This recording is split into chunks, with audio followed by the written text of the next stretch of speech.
This session starts with Claire sitting in a bare room on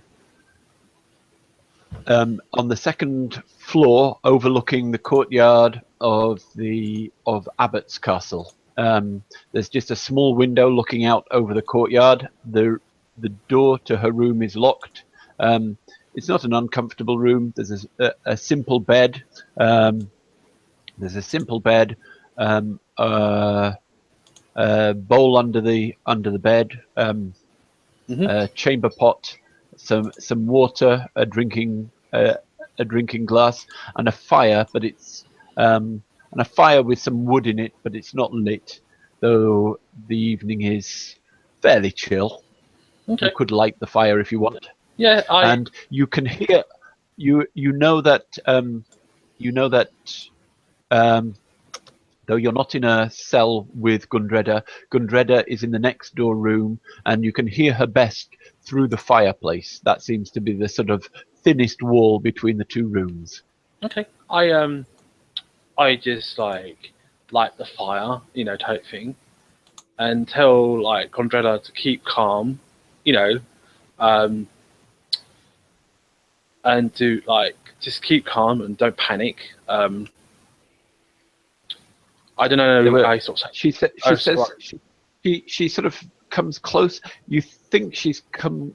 She's just, her voice is coming just from the other side of the fireplace. She hasn't lit her fire, you reckon, and you can hear her sort of pressed up close to the stones on the other side, saying, "I saw looks I didn't like in the eyes of many of the people here."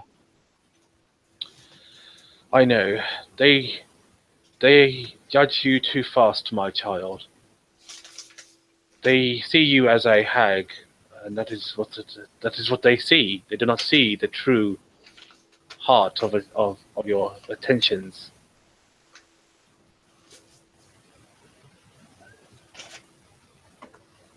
"I am worried, Claire," she says. Do not fear, child. Everything will be okay. I have done nothing wrong so far. I just saw Vale attack the elf woman, but now something else is amiss. It seems that there is a culprit within this grounds of castle. What is going on, do you think? What is going on, do you think? Why did Bale attack that paladin woman? I think this is only a hunch, but I found scales, dragon scales, on my hand. I put these scales in a bag for now. It seems that she may be a dragon cultist, but it's only a hunch.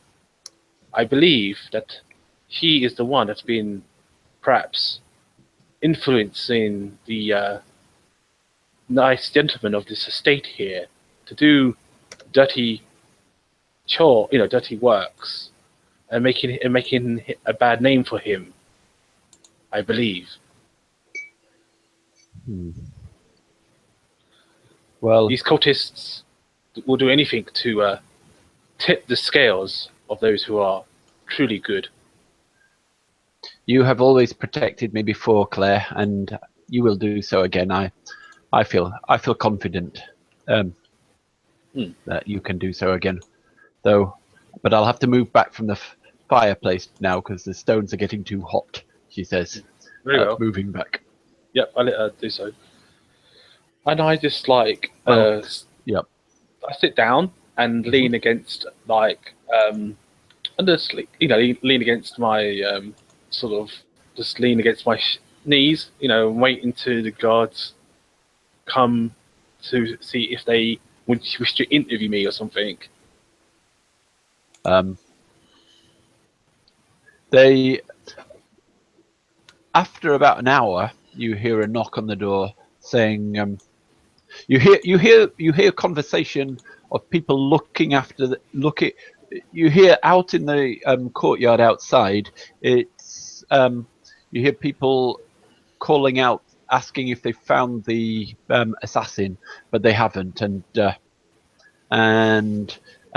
you hear other paladins being dispatched. Apparently, they ran into some problems with a monster in the lake underground, and maybe the monster in the lake has got the assassin, but they don't know. They want to find the body. So the heavyweights of the orc, Brother Baldock, and Prior Gervais and Corlin Montomba are going down into the underground to deal with to cross the lake and see if they can find the assassin, and if needs be, deal with the monster in the lake. Indeed. So, saying that, I'll jump over to Bale. There's the splashing of water you can hear. It's almost like gentle rain, and the lapping of waves on a gravelly shore, and the occasional strange ripple and whoosh out in the darkness of the lake. You wait. You lie there silently in the darkness for a while until the magical darkness that was obscuring your vision clears, and you get some kind of impression of where you are. Actually, yeah. Are you on Roll20, Charlie? No, not because I had my hot. Let me see if I for can that on find the a other. link. But yeah, I can get there, I believe. Let me see here. Let's see here. www.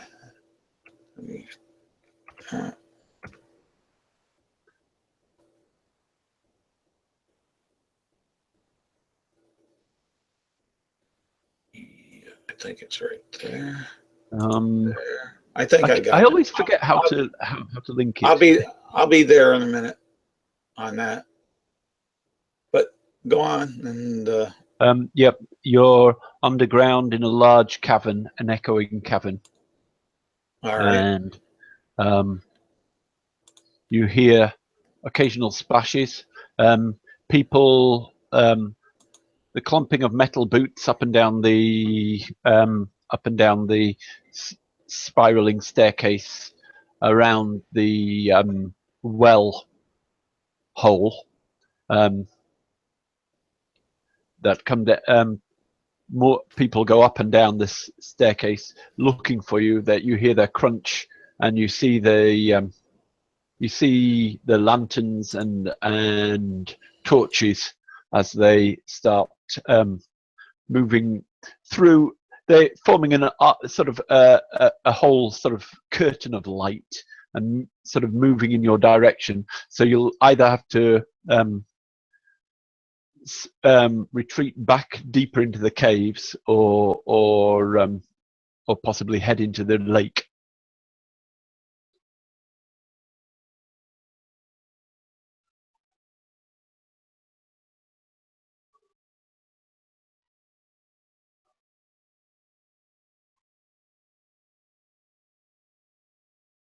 Okay. Make a D5, a CR5 investigation check to find your way back. Because it's a confusing sort of labyrinth of caves down here. Okay. You take a few wrong turns. You're not as at home in twisting caves as you are in forests, and you get lost a bit down here. But you retrace. Eventually, you find a place that looks about right, but the lights are catching up on you, and just as you the lights are catching up on you, and when you see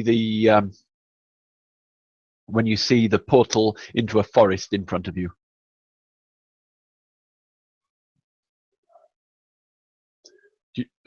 But so back behind you, there are twisting caves. In front of you, there is a forest, probably different trees, not completely different trees, but it's slightly more northern vegetation from the forests and trees that you've seen in the area around here. It's but definitely you're pretty sure it's high forest or the misty forest.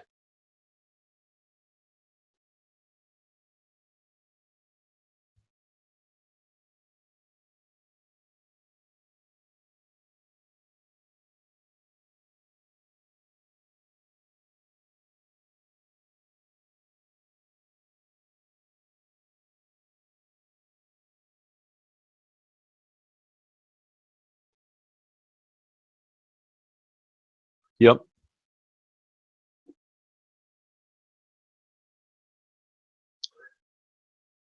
Okay. So there's a sort of a slight shimmering curtain of light. It's like there's a reflection or a mirror, and you just want to step into it, do you?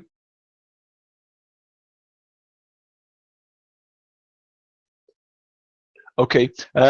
As you go through, there's a sort of sense that you have of, it smells of magic. It tastes of magic, and you know that you're just going through a magic portal. There's a slight sort of moment of disorientation.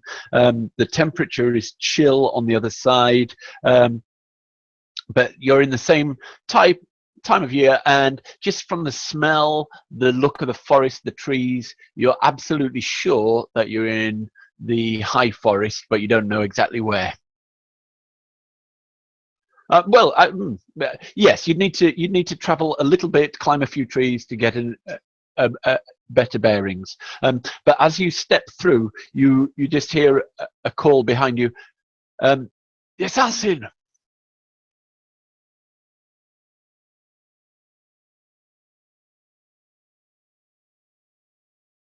Okay.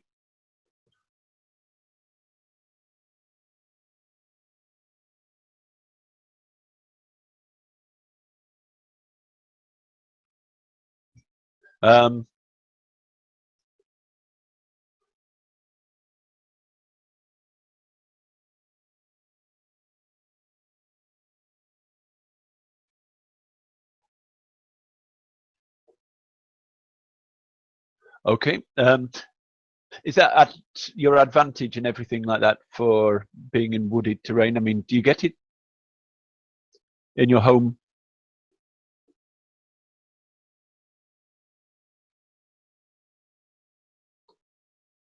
I think yes, you're in home territory. You're okay. Okay. Perhaps slightly put off by the magic, you head into the woods, but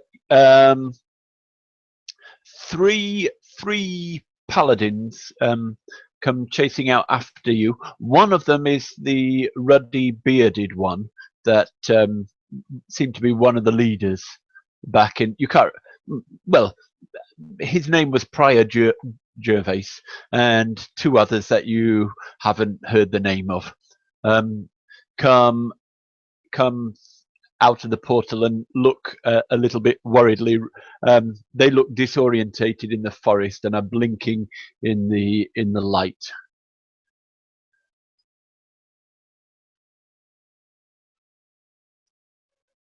They're reacting to noises. There's high forest is full of life and wildlife. It's not far from a paradise, and you can hear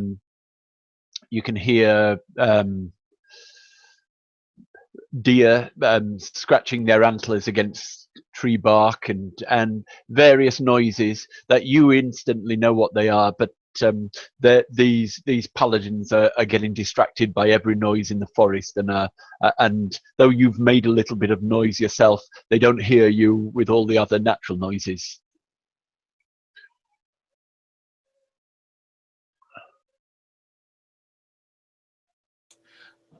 I muted myself there.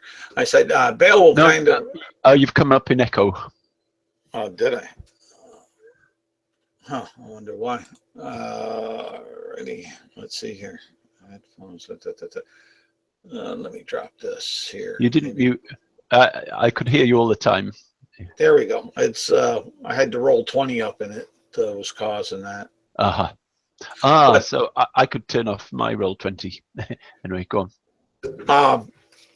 But Bale's gonna hunker down and stay there until silent, and with the aspirations of not being seen and hopefully having them turn on back. But he'll ready in action to run if they come close to him. We'll say, and by close, if they come within 20 feet of him. You see them using their sort of paladin, saying a prayer and summoning up their paladin sort of senses that you've seen Claire do and other paladins do, but it doesn't seem to help them, and they but actually suddenly one of them notices you and says, there he is. So your ready action was to flee. Do you want to go with that flee? Oh, most definitely. I will take a dash. Okay. So as they see you, they move towards you, but you move away from them faster and more fleet in the forest. I'll get back to you in a. All right. We'll do this. No, I'll get back to you in a minute. Okay. We'll do this chase through the forest in a minute. Go back to Claire and Gundreda. You are in the rooms. Mm-hmm. Yes. You hear sort of search parties dispatched down the well. Other conversations around. Mm-hmm. Then a knocking on the door, and somebody speaks from outside saying, "You will stay here overnight, and in the morning we shall hold a trial to determine what to do with you to determine your guilt or innocence in accompanying a murderer an assassin into Abbott's castle." Very well. And then the voice that said that goes away, and Gundreda says, a trial. Will you? You should be all right, but will I be okay? I do not know, child. Hopefully they will listen to my wise words and hear my voice of reasoning, maybe, and hopefully they'll let us pass. And what will happen if they don't listen? They'll probably hang us or burn us to the stake. Who knows? Oh. Oh dear, says Gundreda. Well, do not worry. I shall be with you all the way. You don't sound scared, so I won't be scared. She says. I'll try not to be scared. I trust in the gods, and I know that the gods will aid me in the truth of matter of things. Okay. A little bit of time passes, and then you hear another. You don't hear any sort of sound of tramping on the steps, but you hear a gentle knock on your door. I say, yes. Who is there? My name's Alice. I'm Alice the Alert. The elf called me. Yes, I heard of a great. I heard that you were. I heard stories of. I heard a song about you from the ranger. How may I help you, child? I don't know what's I'm going to let myself in, but I'm not supposed to be here, and this isn't very proper. And you hear a lock. You hear a key turning in the door, and this 16-year-old apprentice paladin comes into the room, Okay. looking very worried. I stand up and raise my hands out. You wish to take me somewhere, child? No, I've come here because I'm worried and I don't know what the right thing to do is. The right thing is to trust in your God. Believe that your God will guide you in the matter of seeing the truth and hearing the truth. That is the best wisdom I can give you, my child. That is anything I can say. A bad seed has fallen upon the heart of your Lord. They've changed the oaths here, the oaths of the gauntlet that we follow.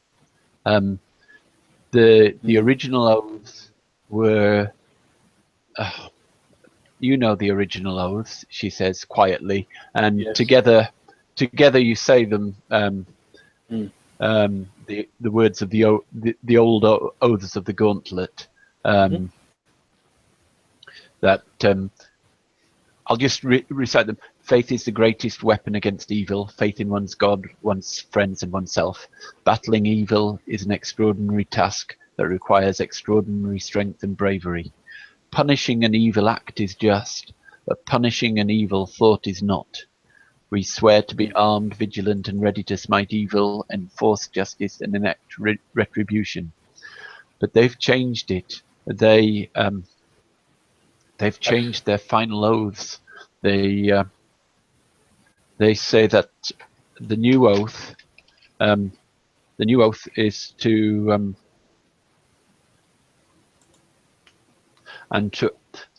enact preemptive strikes against evil. I see. And I guess this worries you, child. It doesn't seem right. One, follow your heart. It's a change of attitude, this preemptive strike. One, if you feel this is not right, and you wish to be good, my child, then come under my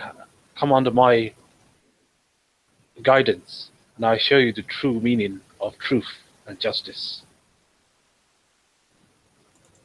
I just want to go back to the old way of the gauntlet. But is it true? Did you really? Did you really? When you took off the symbol of the gauntlet, did they misread you? Were you really trying to leave the order, or were you just?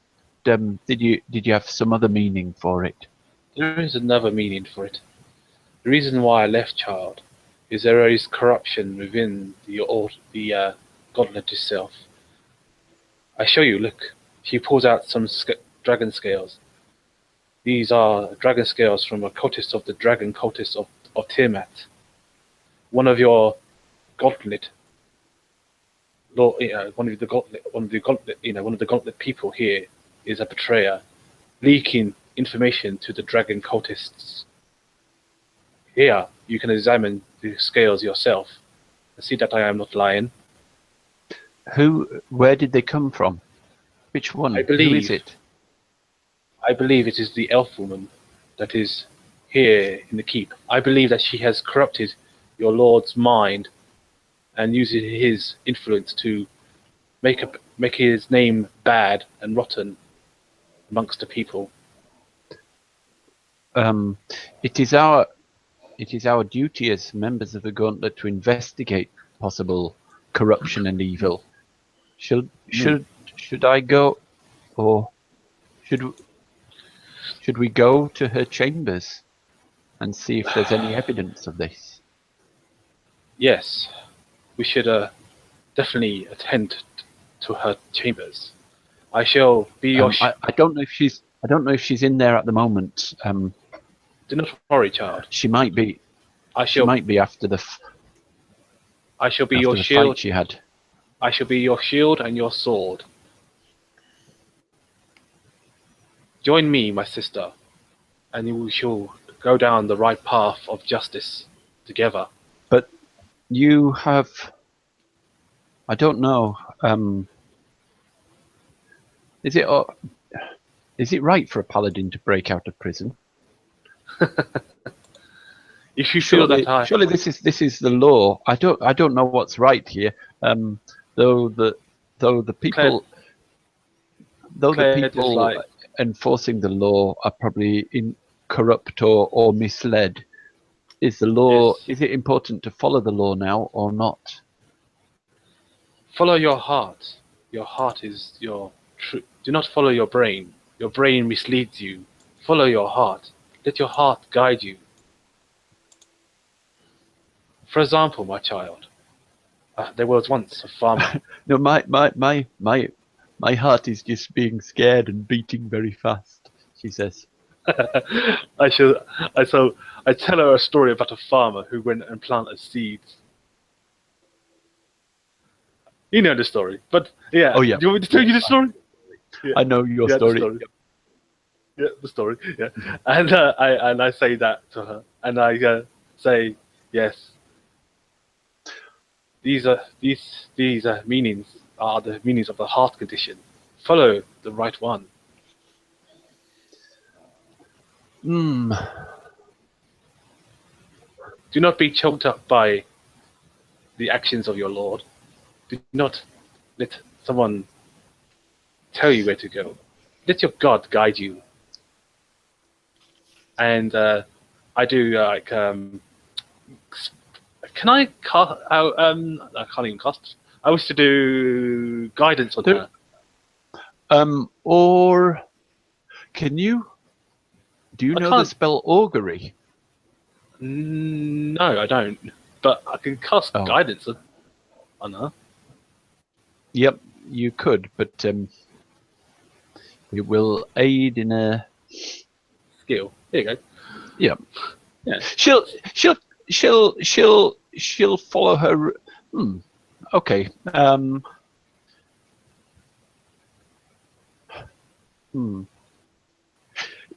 She'll bow to you in this. She has her. I don't know who to follow in this, but they have changed the oaths of the order, and you were sworn in by Ontharr Froom, who is famous and respected throughout the land. So yes, it is I true. trust Ontharr Froom. I trust Ontharr Froom, your lord, more than I trust our lords. And if you are working for him, then I'll work for you. Indirectly work Very for well, him. then. Fine. You lead the way. Well, I can show you to her room. I say to her, thank you. Now that you are now part of my new order, she says, and I give her a pink handkerchief. Wear this. This shows that you are part of my order now. Come. Let's get the rest of my travelers out of their cells. I need a bit of muscle if I wish to carry on with this investigation. I don't know about releasing everybody. Are you going to break out? Oh, I'll follow you. Yes. So okay. They go next door to. All right. So I ask for the keys from the woman. She just passes you the keys. The keys were in the locks anyway. And I unlock Gondreda's cage and the orc's cage and the Dragonborn's cage and the dwarf's cage. Well, okay. They're not actually like I said for you. They're all just rooms. Okay. Oh, whatever. Yeah. I unlock their Yes. rooms and But I gather on the third them, floor. I gather them all together, and I say to them, "Listen, my comrades, my fellow merchants of Greenest. I know that you may not be able to fight or wield a weapon, but I believe there has been treachery in this castle. There is a dragon cultist elf that has betrayed the lord of this castle. Come and join me in arms and battle and fight for your freedom." If Bale fought the person, then probably is. But you never know, Bale. He's very loose with his arrows. There's, Alright, so I lead. yeah, and good. That's Gundreda saying that.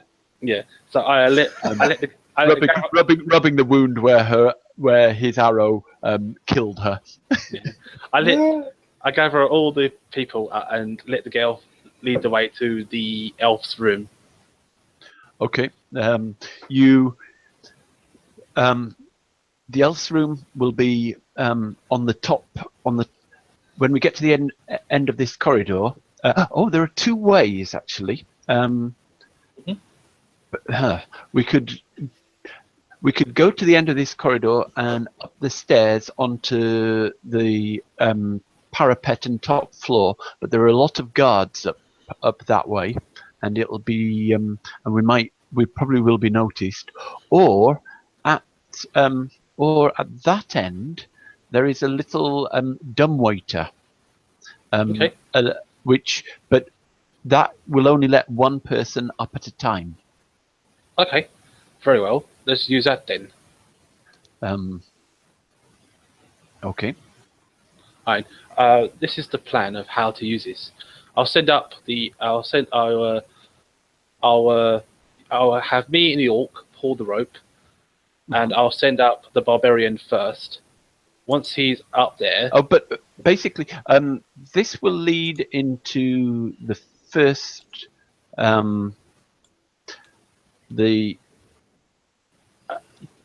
me just explain.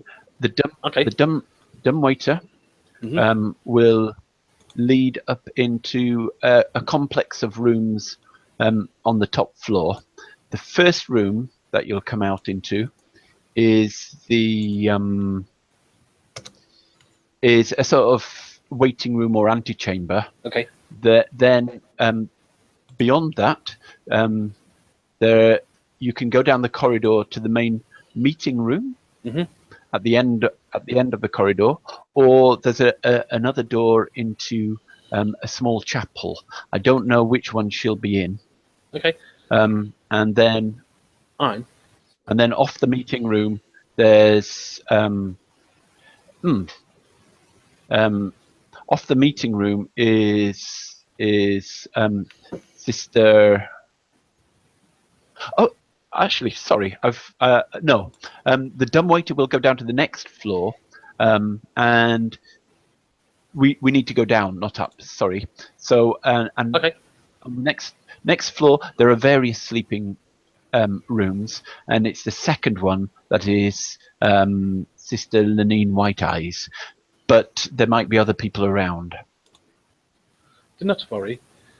If we bump into those people, we shall not bring them. We shall not kill them. We will knock them out or put them to sleep, if necessarily.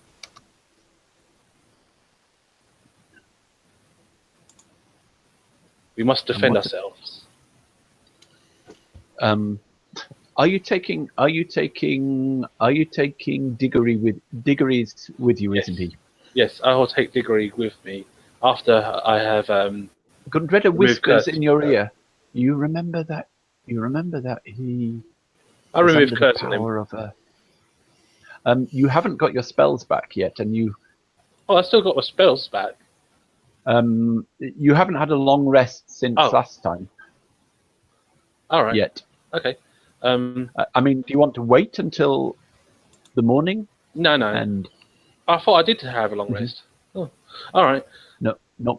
Okay. All right. I take Duggery. I just say, well, let's try our best to trust him. Hopefully, he can be trusted.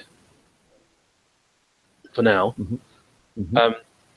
I tell Duggery to get into the lift, and me and the orc. And what's the plan?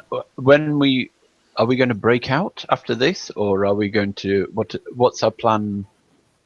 Once we have if we find any evidence that proves that if we find any evidence that proves that she is a cultist, I shall bring it to the Lord's attention of this manor. If I cannot find any evidence, then we make a run for it. Okay.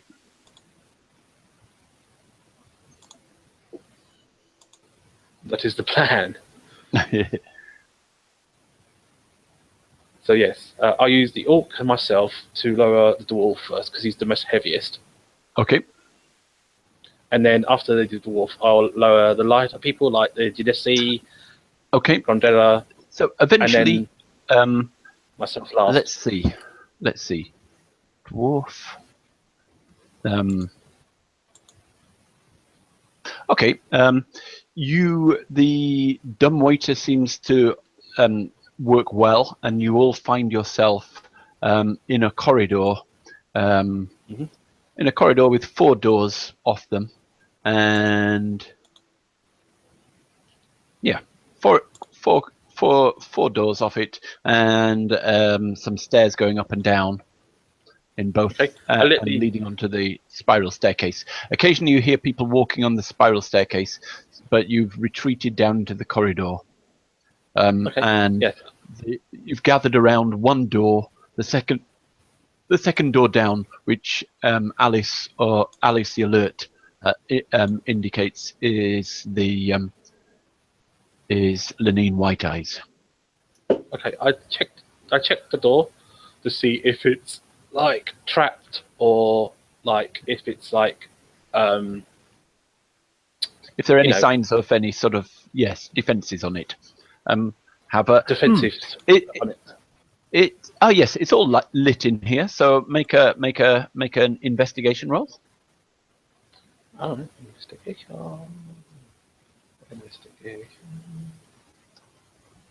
A 12. 12. You don't notice anything. Okay. Fine. I wish to do the handle is slightly loose, and it looks like the door. I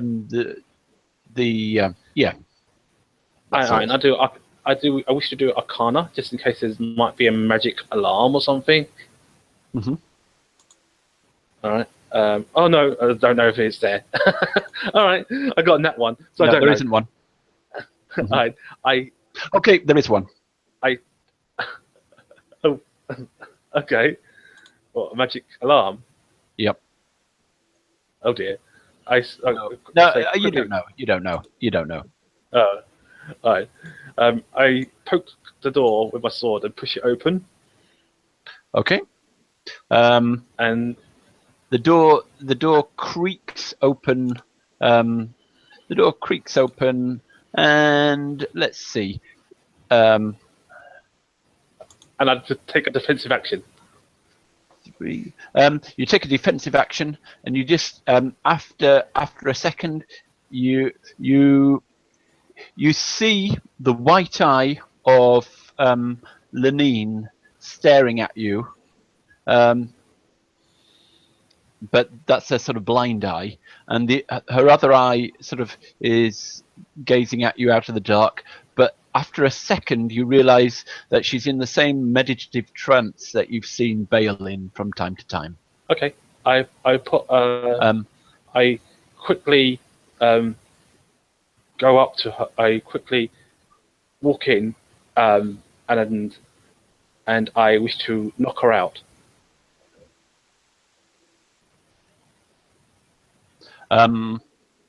Okay. It's basically an attack roll, though. You'll have an auto crit. Okay. It's you automatic hit and auto crit. Just roll your damage. All right, my damage.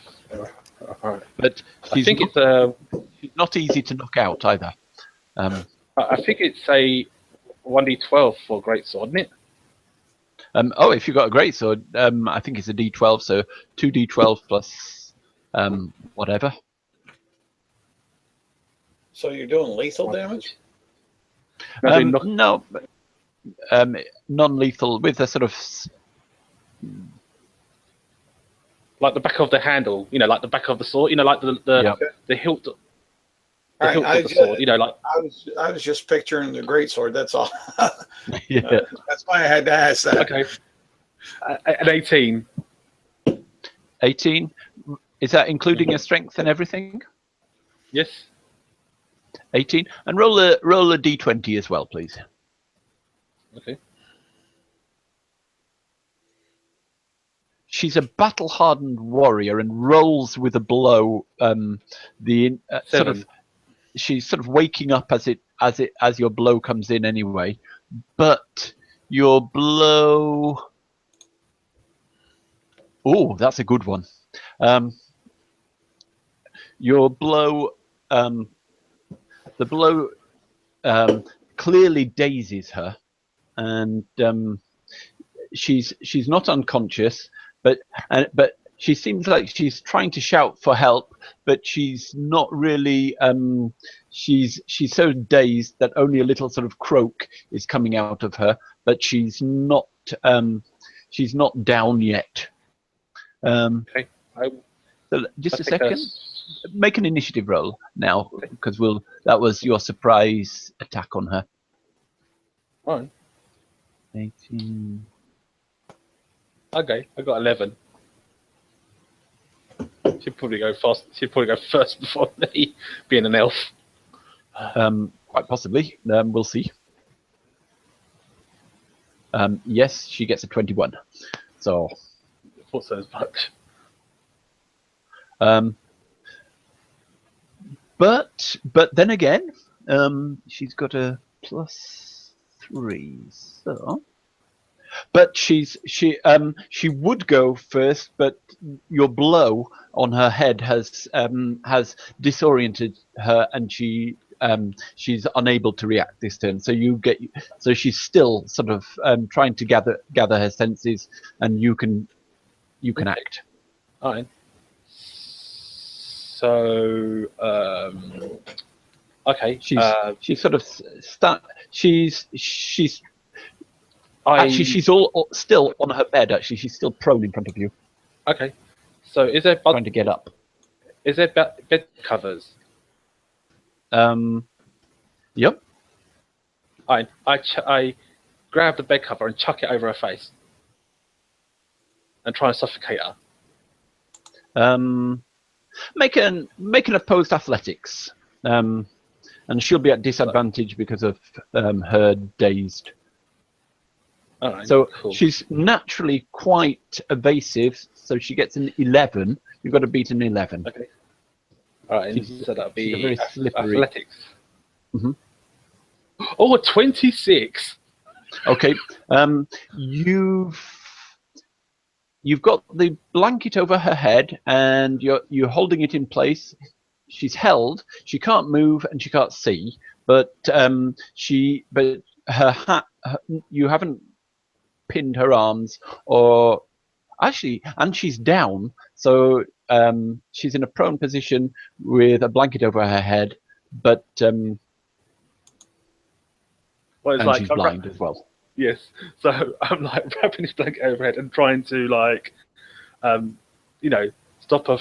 Not like kill her, but stop her from breathing and hopefully just conquer out that way.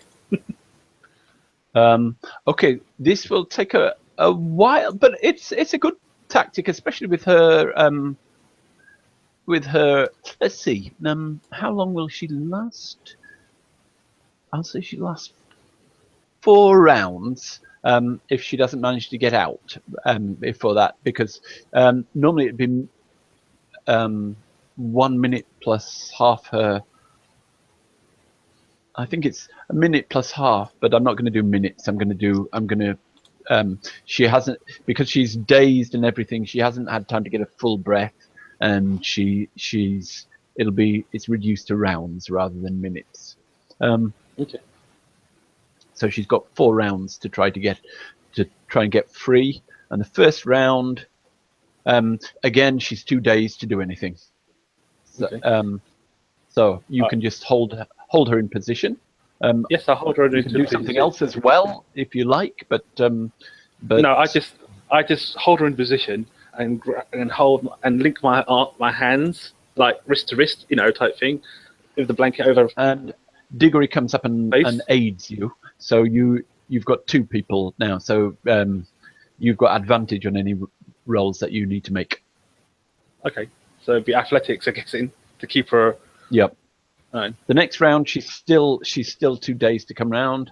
3rd round, she's too dazed, and 4th round, she as her last bit of oxygen's draining away, she finds enough wherewithal to try and escape, but whether she can or not, we'll see. No, she's not going to escape with a roll of a 7. Well, roll at advantage and see if you can beat a 7. Okay, so with advantage, that is a 24. Okay. Finally, her sort of the oxygen runs out, and she stops flailing in the blanket and sort of collapses. Okay. I get my rope out. Huh? Never mind. She was panicking, so she didn't use all her powers. Okay. All right. I get some rope. Woke her up. She was panicking, and she didn't remember some more intelligent things that she could have used. I get some rope. I tie her hands up. Search for any books or any arcana sort of right. spell stuff. I'm just going to roll a perception roll. You did that pretty quietly, so I'll give them a DC 15 perception roll, and they're the 2 people in the cells next to it, but they're both asleep, so it'll be at disadvantage. Okay. You so after she passes out, you stand there in silence a little bit, just waiting to see if there's any reaction to what you've done. And I'll see if one person outside. No. And after a short while, you realise that there's no reaction. That doesn't see the little bit of a struggle inside the cell doesn't seem to have alerted anybody. Okay, so like I said, I take her spell book away, so she can't remember spells. I take her arcana. You don't see any spell book. Okay, or any holy symbol that she has. She has a holy symbol to Torm. Okay, I take that away from her. And any arcane focus that she might have. Okay. Like a wand or something that she focuses on to make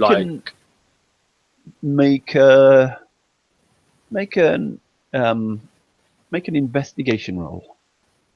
Investigation. All right, I'll try. Nope, I don't find anything. I've got 7. 7. Okay. You don't find.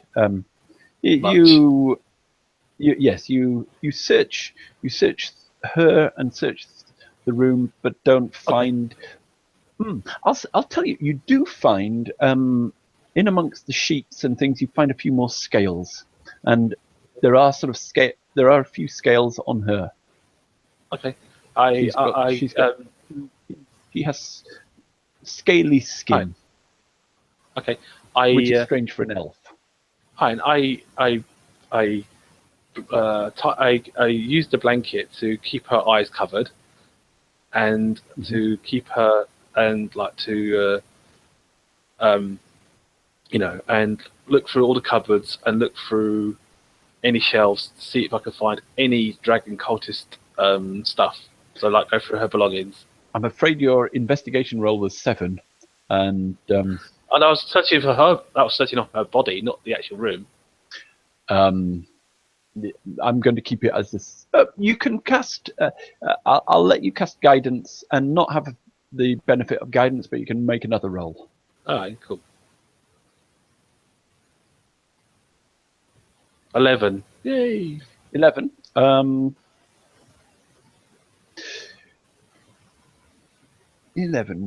Searching through the room. No. Searching through the room, it just seems to be an ordinary paladin's room. Okay. The kind of things you'd expect to find in an ordinary paladin's room. Okay, I chuck her over my shoulder, and like I need to take her to the. I need to take her out of here to the Lord, I'm guessing. So I asked the young girl, does she know like a quick shortcut to the Lord's room? We could. What are you trying to do? The Lord will be asleep at the moment. It does not matter. This is most important. As you can see, she has scales on her body. She is a dragon cultist.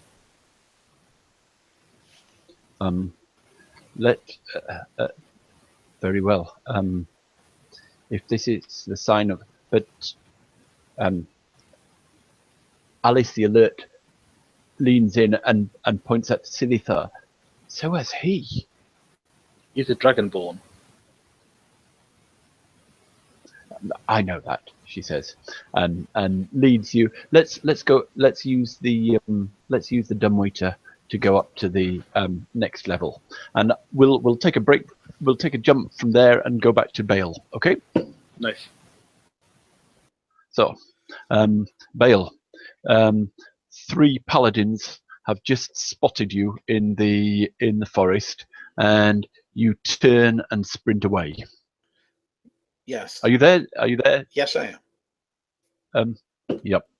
You start running through a night forest, with but you've got dark vision, so and they are human. You reckon they don't? They've got torches and things which are of some use, but there's a lot of shadows in the forest. And out of instinct, from coming from the misty forest, Bale will go ahead and he's going to head on his dash towards the center of the forest, knowing that that's where he'll find the peoples of the high forest, and so he can explain the corruption that has befell one of their souls that he's run into.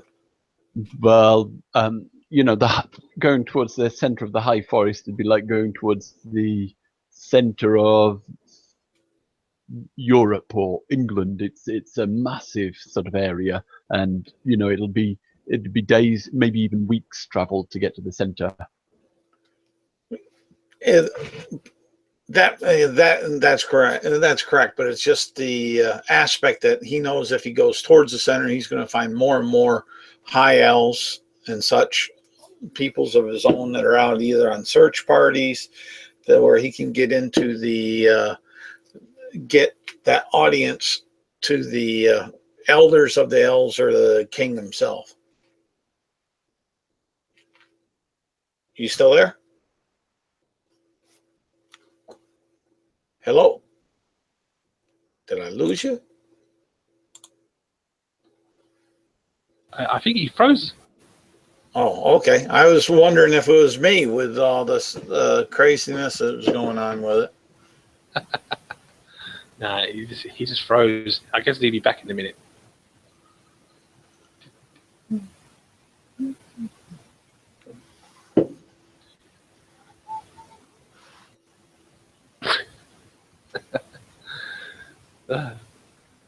This is fun. Well, this is a good arc. It really is. I like it because it's the way that things can get turned around, and it it was just facilitated by the fact that Bale's traits and personalities and like that. He really had to, if I was going to be fair and not metagame, react the way he initially did on last session that brought us to this session. But but it's being true to character, true to form, and it's really putting some beautiful spice to the game, I guess. As far as that, I'm good with it. I'm loving it. Nice.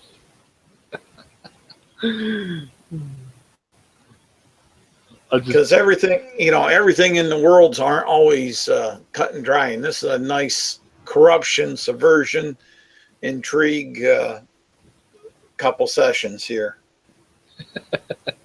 I'm just being myself.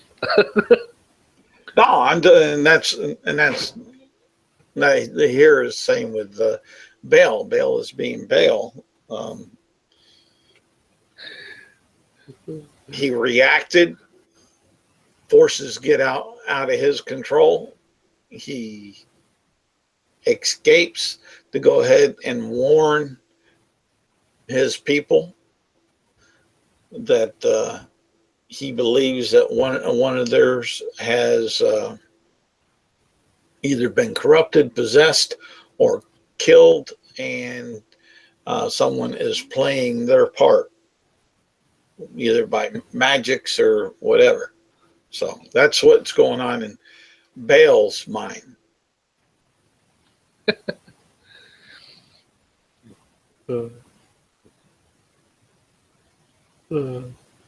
It's like I was like got to be the passive, and then I got to be this good person, but in a way. That's what you get when you be neutral good. Well, yeah, I guess that's one way to look at it.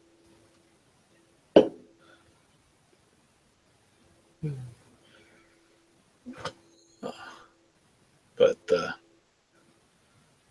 yeah, these changing systems on here are really messing with my overlays. And I like my overlays, but it helps me keep things up front with myself so I know where things are. But that's all right. That's what a character sheet's for, too. Nice.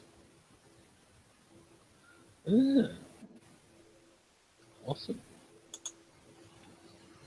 But I was able to get around that echo from Roll20 anyways. Oh, yes. The dreaded echo. Well, I opened up Internet Explorer and opened up Roll20 through that, and I have the Hangout on Chrome. Oh, dear. So the two separate OSs are keeping the echo at bay. Nice.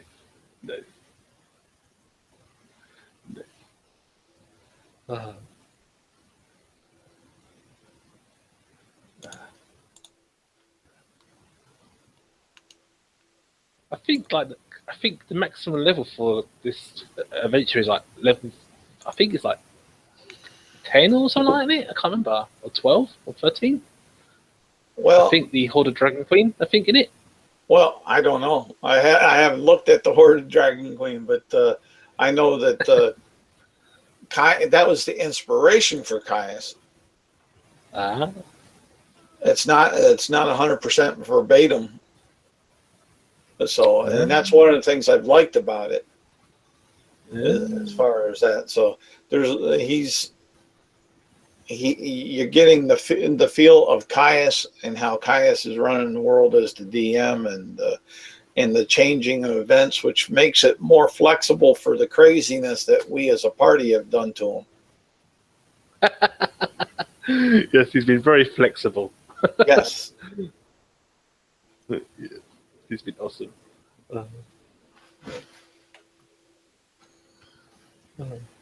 let's see here. What I will do. Let me go back here. I want to.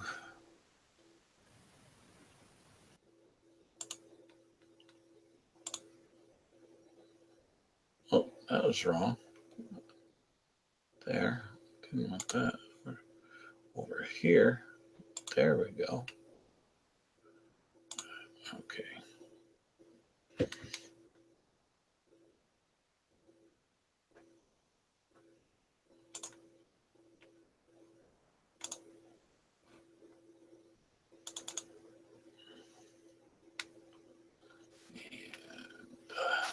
Can you hear me? Yep.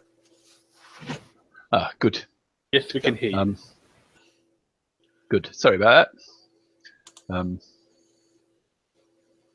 Yeah, my connection went down. Let me just give me 1 second to bring up just another couple of things that I need. Okay, no problem.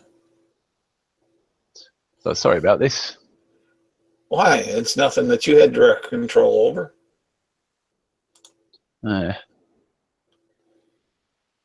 Let's have a look.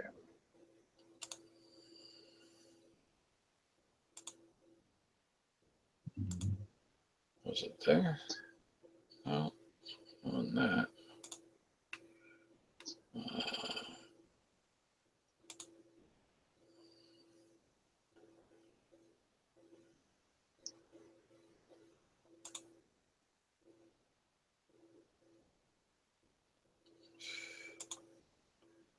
Oh, wrong one there. Let's see here. Boom, boom, boom.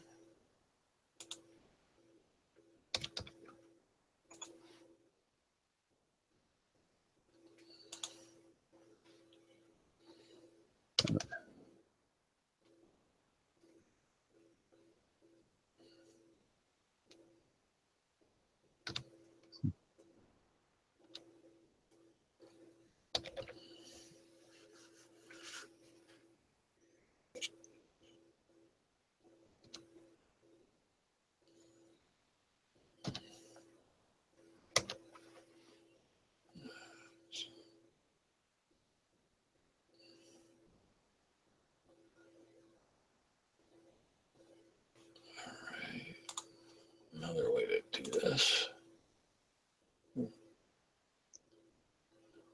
Okay.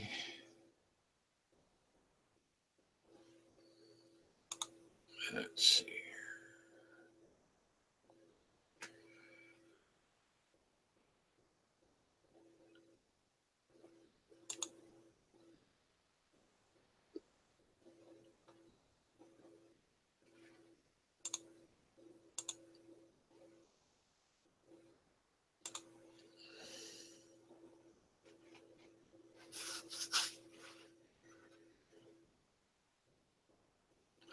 All right.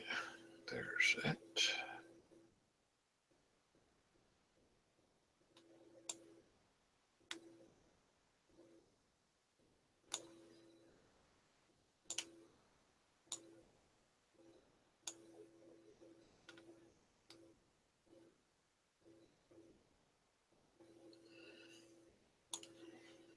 Alrighty. Okay, so you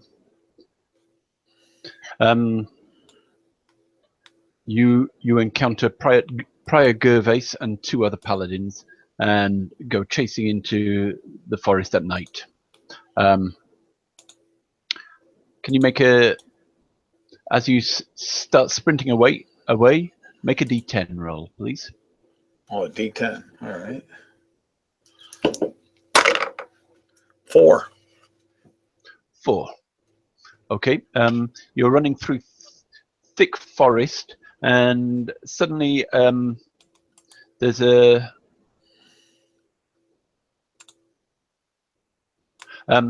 basically there's a fallen tree is blocking your way. You can make make a DC 10 athletics or dexterity check to get past it. Acrobatics or athletics, you choose. All right. That will be a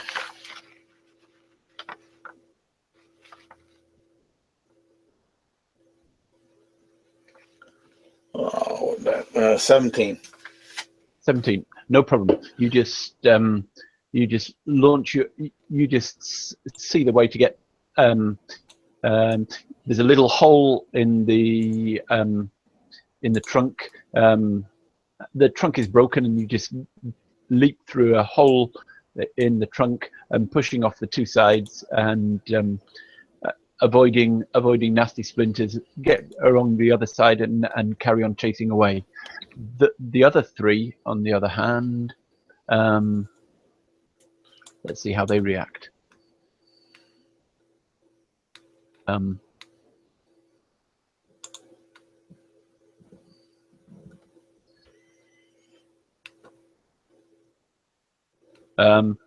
One of them gets completely stuck and falls some distance behind.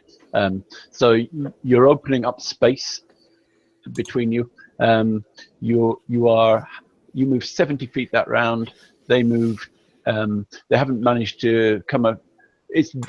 I'm going to say it's difficult terrain for them. For the guy who failed, and so he's fallen to.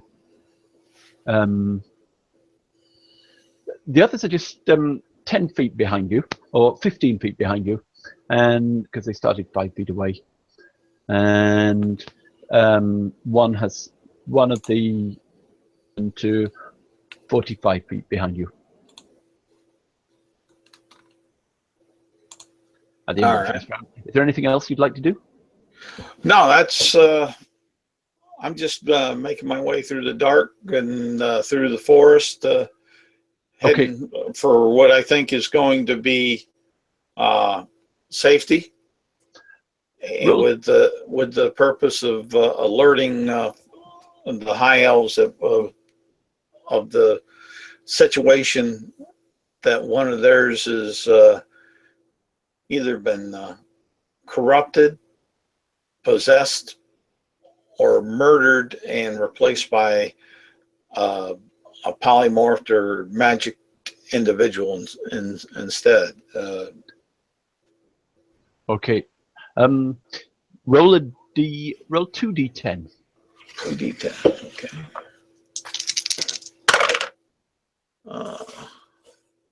I'd say the first one is a 2 and the second one is a 7. Right then, there's you can either head up a steep, scrambly bank, which would require an athletics roll for you and your pursuers, or you'll lose speed in one direction, or another direction to flee in. You notice a hunter's snare, an elven snare, in the. Actually, make a. No, you notice signs. You notice some traces of an elven of a snare that you might be able to get them to blunder into. Well, Bale will take the way of the hunter. Only one of them. You'll only be able to probably catch one of them in the snare, and maybe none of them. But okay, there's a chance. But Bale, being a hunter at heart, he'll definitely take the way of the hunter and rely upon aspects that he's seen work in the past, whether on human, demi-human, or animal. So he'll head towards the snare and try to have them entrapped and hope they don't see it. I'll give you two options here. You can actually go on a route which, if you want to sort of go straight through the snare, D15 Dex save to avoid it. But if you avoid it, it'll catch one of the people behind, or it'll stand a good chance of catching one of the good people behind. If you avoid it, then there's less chance that one of them will run into it. You can. I'm gonna play the odds, and he's gonna do everything he can to lure his prey into its demise as the true hunter. So you're gonna actually go through the. Yes. There's a chance that you'll get caught in it, but okay, it's a DC 15 Dex save to avoid it. All right, and let's see here. With that, he has a 18. Okay. Yep. You slip through. You slip through without catching any of the trips, the trip wires, and the person behind you. 1 to 3, it's Gervais. 4 to 6, it's the other paladin. It's the other one. He.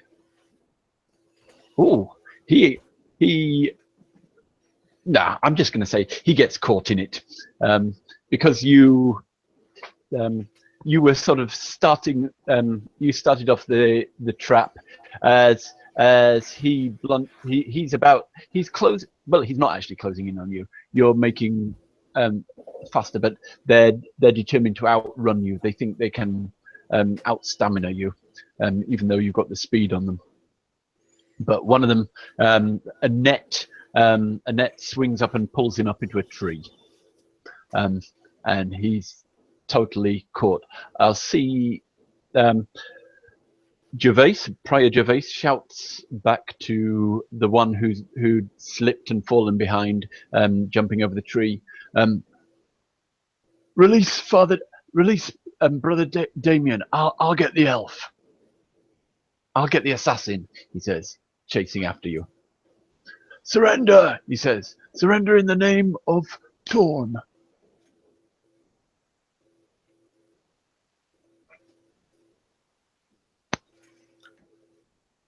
And all Bale will do is continue on his course of action. He's going to try to be as silent as he can be, but not stealth. He's not stealthing because he's dashing, but he's not going to answer back to the calls to give him any indication on which direction he may be going. Okay, they've got you. I mean, actually, he's the only one who's still got you in sight. The others have lost sight on you, but he's close enough. He's fallen back. He's between 20 and 30 feet behind you now, but he still catches sight of you as you're running. Roll 2d10 again.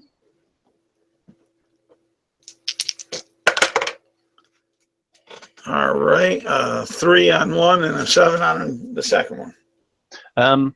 You see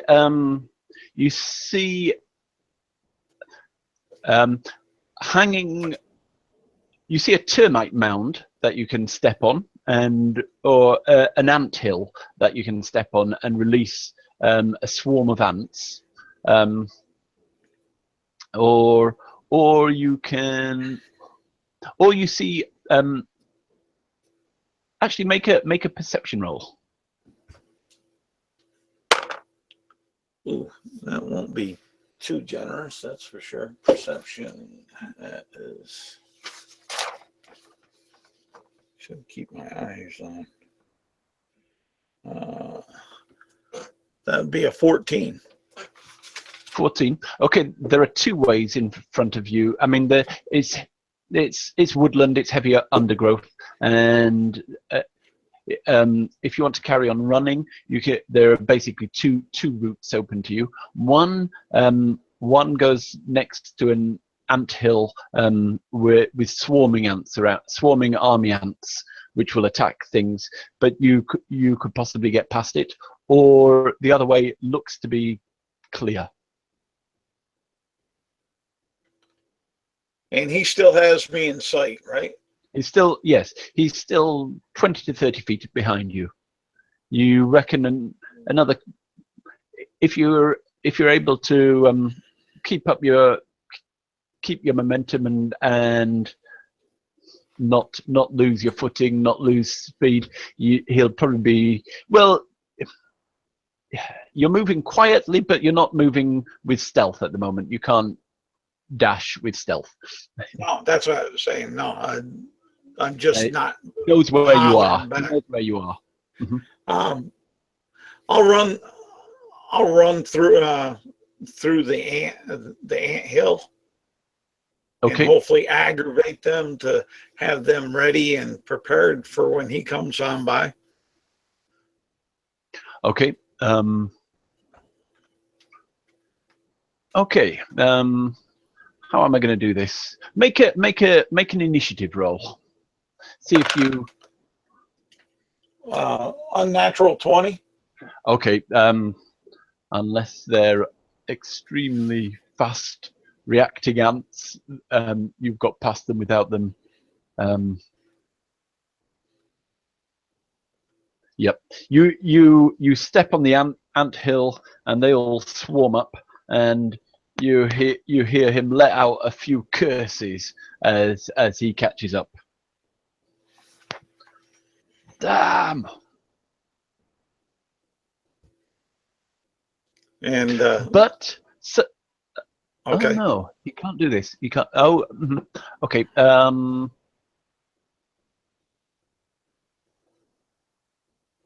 As he's charging after you, you hear him turn and face me in the name of Torm. And there's some sort of magic power in his voice, and I'd like you to make a wisdom save, please. Okay, I like that. That's a 20. So how do you respond to his words? You feel the magic clawing at you, sort of almost compelling you to. For a second, you feel compelled to turn and fight him, and it sort of obsesses you, this feeling. But then, actually, it's probably a charm, so you slip out of it anyway. No, it's a divine command. And you're able to ignore his words. And I stay focused on the information that I feel I need to get back to the high elves.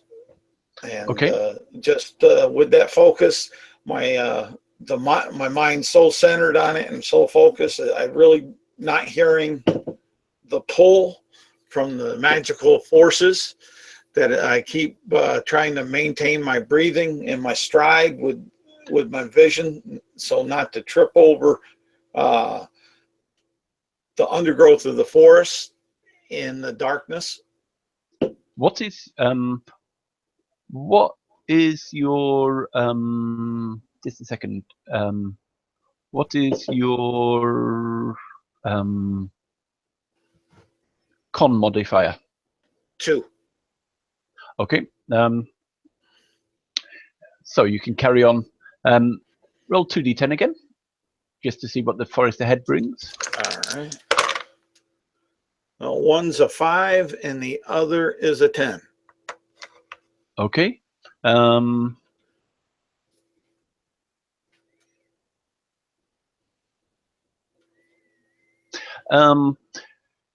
You can see. One direction. You can see that there's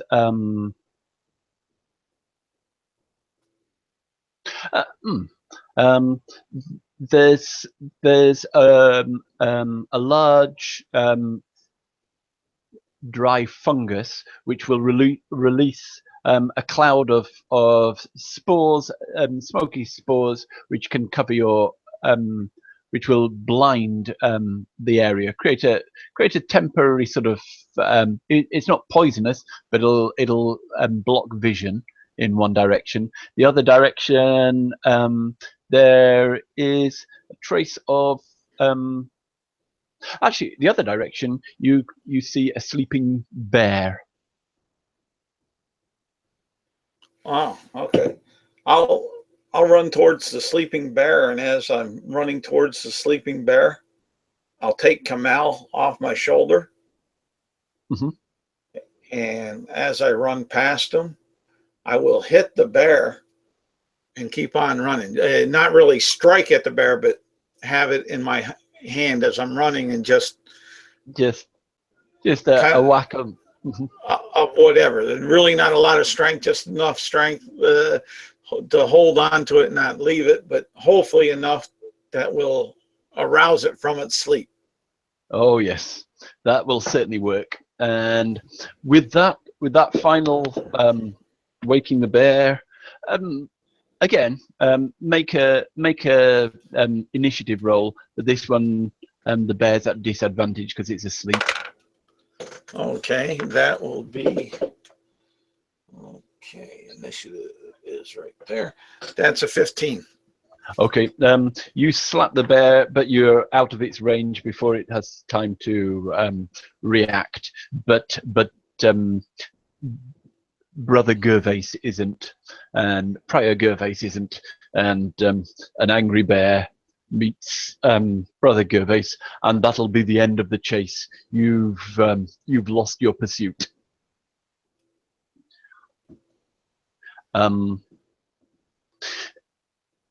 Looking around you, though, you think that this is. You see occasional signs of hunters come this way, but you think this is quite deep forest. It's not. You're not close to any elven settlements, you'd think, or maybe they come this way in another season. But they're this. You're sort of in early autumn now, or early fall, and you reckon this is. They might.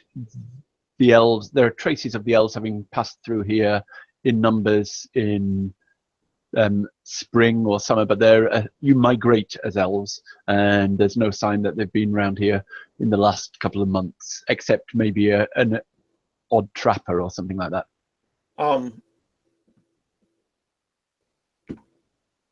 Bale will dash for one more round to ensure that he's distanced himself.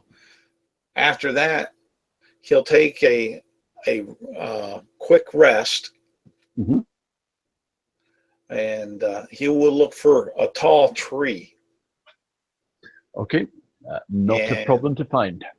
And he'll climb. He'll attempt to climb up into the tree so he can survey the canopy from that direction, and also possibly to take himself a short rest. You climb the tree. The paladins don't have too much trouble with the bear, and they you hear them eventually defeating the bear and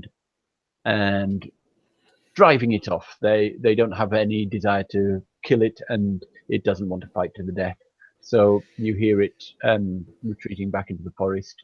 They look around for your spoor, but they're not skilled. It's dark. They've lost you, and they decide to retrace their steps as best they can.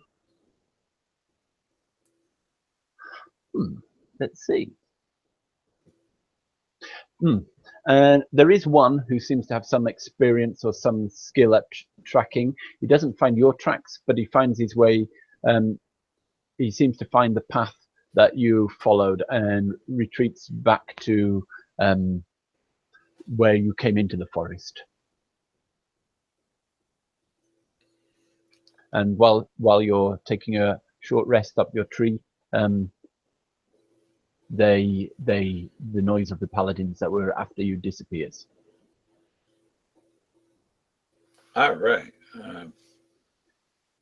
Just as an idea of scale, though, to get to an elven settlement in High Forest could take weeks. Even making contact with elves could take days.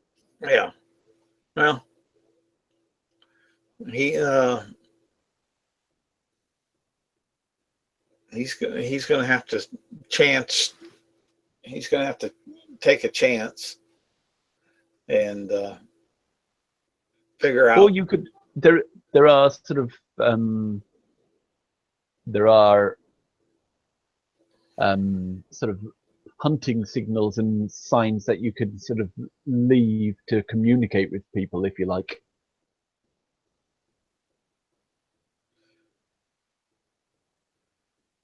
Oh, let me see here. I'll jump back to please Claire, please do. I'll come up with a thought form. What you want to do next? So, Claire, Yes. how are you doing? I'm all right. What's your plan? Okay, so I let the girl. What's your next move? Oh, and after taking everyone back up the elevator, whatever this thing whatever it is. Yeah. It's basically for delivering food and heavy things to different levels. It's really not for people. It's for foods or it's a sort of pulley system for food and other things. Yeah. So, like I said, once you can squeeze into it. Yeah, I squeeze into it. Use the pulley system. Once everyone's out and I got the elf woman, we start dashing towards the Lord's. What chambers. will you do with you can't fit you and the elf woman into the pulley system. You can. The idea is like I put the elf like I have someone go up first, yeah, then put the elf in the lift, pull it, and then someone to take the body out, and then do it that way. Okay. So that way that works. I was just Okay. Yeah. Once we got the elf, we make a dash to the Lord's chambers. Okay. You go along the corridor. You come up into a. It's not richly. It's all a bit bare and Spartan. This whole castle thing. When you come up to the antechamber, it's decorated with brass lamps and symbols of Torm, Tyr, and Helm. The Order of the Gauntlet, and the new Order of the Gauntlet symbol. And at the end of the corridor is a double door, which Claire you go through into the meeting room. Yes, I walk in with this body over my shoulder, with everyone behind me, and see who's there. Nobody's in the meeting room, but Alice points around to the a room to your right and says, "Shall I knock on the door or shall we just walk in?" Let's walk in. So I walk in and say say, "Lord, get up." The door doesn't open as you push it, but there's a bit of noise. I give it a good sturdy kick. Well, do you want to kick it open? Yes, I give it a good sturdy kick. It's probably not going to work. You need a DC 22 strength. Okay. Well, I'll just give it a good, try to wake someone up. I still got a 9, but it's like it wakes. He wakes. What's going on? You hear the voice. Open the door. Who are you? Explain your purpose and what's going on. I have found the enemy within your castle walls. Go down to the temple. I'll meet you there. I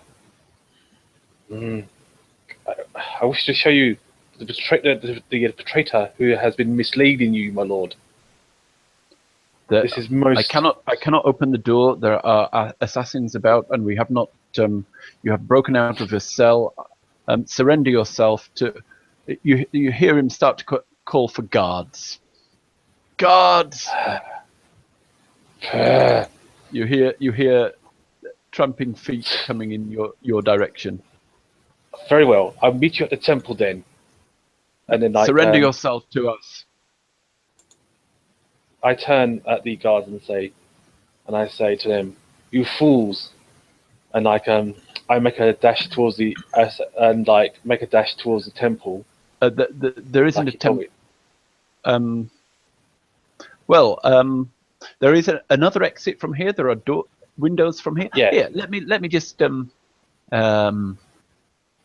bring up on. Let's see if on Roll20 I can.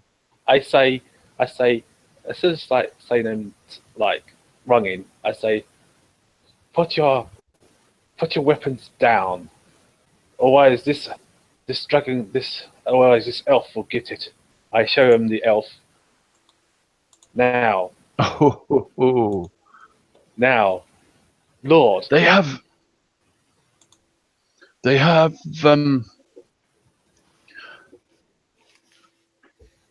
They have Sister Lenine White-Eye. They've broken out of prison and they've taken Sister Lenine White-Eye. What should we do? Come out of your chambers now, Lord. I wish to show you something. I will not harm this lady. I give you my word.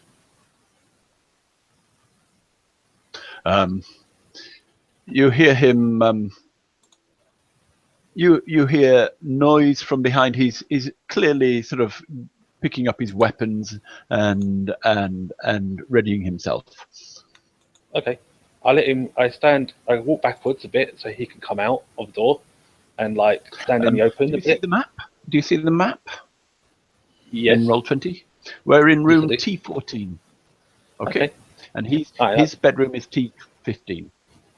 Okay, so I step backwards a bit so he can come out of the door, type thing. But hold from T12. T12 seems full of guards, and maybe 20 or more guards down there. I draw the sword to her neck, but keep the blanket over her eyes and everything, Mm-hmm. So if he does anything funny to me, I'll slip. I will try. But yeah, and then I say, "Come out now." And once he doesn't rush. He takes about 10 minutes, and the guards are, and the big half-orc appears at the front, pushes his way through them. Brother Baldur, Hammerhead, who downed you in one blow last time. He pushes to the front, looking furious. So I just wait till the Lord comes out. And whilst Abbot Welkin is still in his room, Brother Baldock says, I should have killed you, you assassin. Shouting at you. I am no assassin. As you can see, this woman is alive. But I wish to show you something. But I need the Lord's eyes and ears. You traitor to the cause, Oathbreaker.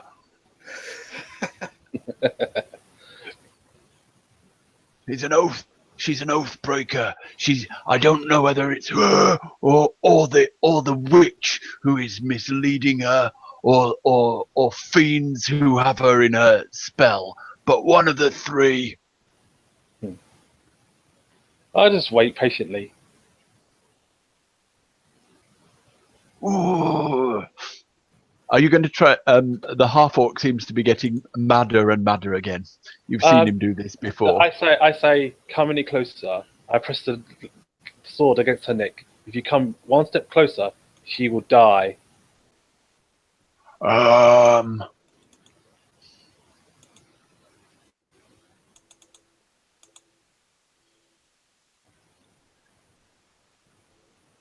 You hear Abbot Welkin say, "We do not deal with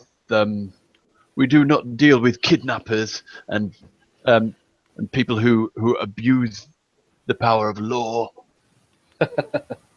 Then come out. I wish to show you something. I will not harm this woman. I give you my word. Surrender her to us. Surrender her to us, and we'll give you a fair hearing. come out first. You surrender. You surrender her, and we will, and then surrender yourself to our justice. Come out and show yourself first. He comes out. All right. I tell him to come. Release closer. her. Release her. He says. Very well, but before I release her, hear my words, mighty lord. No, release her first. Very well. I shall release her and just push her to the floor. Okay, she's still unconscious, so she crumples to the floor, but the half-orc goes up to pick her up. Okay. And I say to her, before he does, I say, look at her skin. Tell me what you see. He's ignoring you. He just picks her up and drags her away from you, looking furious, looking like he wants to attack you. I say to the Lord, now hear my words, my wise words. I scatter these scales on the ground of her, and I say, these are the scales of the cultists. Marks of he points at you. Marks of a dragon cultist are falling from her. See the scales, he says, pointing at you. and the No, I say to him, stop. You said you hear my words. Listen carefully, my lord. These are not my scales. These are not mine. These belong to that elf woman. And the at his words, though, he doesn't seem to be listening to reason. Fool. Yes, he is. But roll for initiative. Damn. Okay. Rolling for initiative. Ooh.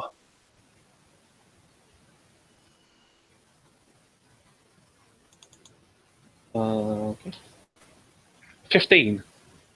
Okay. I'm afraid.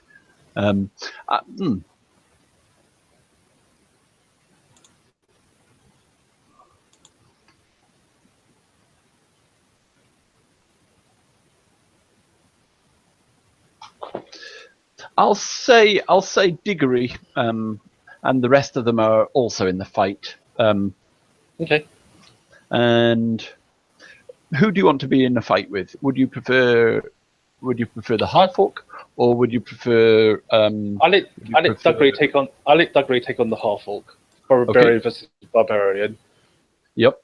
And I'll take on the paladin. With the help of Greenest and the. No, I'm afraid the others will, because there are sort of 20 paladins down the corridor.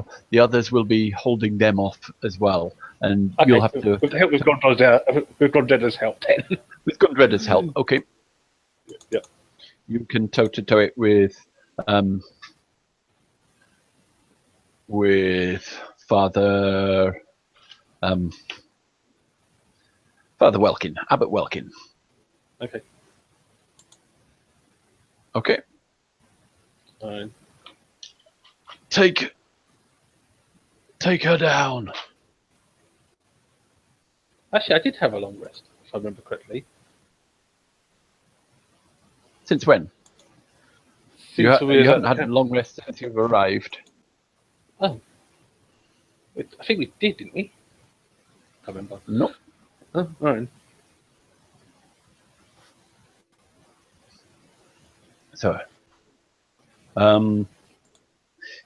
So Abbot Welkin, it's basically, we'll just do a one-on-one combat with Abbot Welkin and you, and the rest can have their own sort of combats. But your combat will determine what happens to the others. Okay? Okay. Pretty much.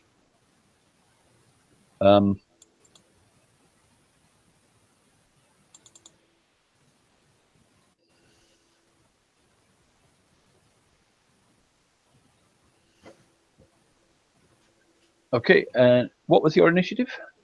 My initiative is 15. Okay, you go first. He's got a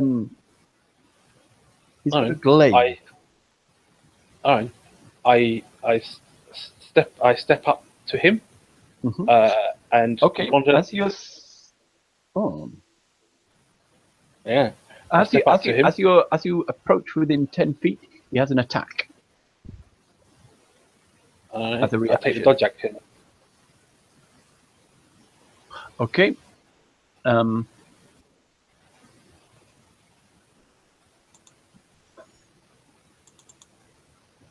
So he'll attack with disadvantage.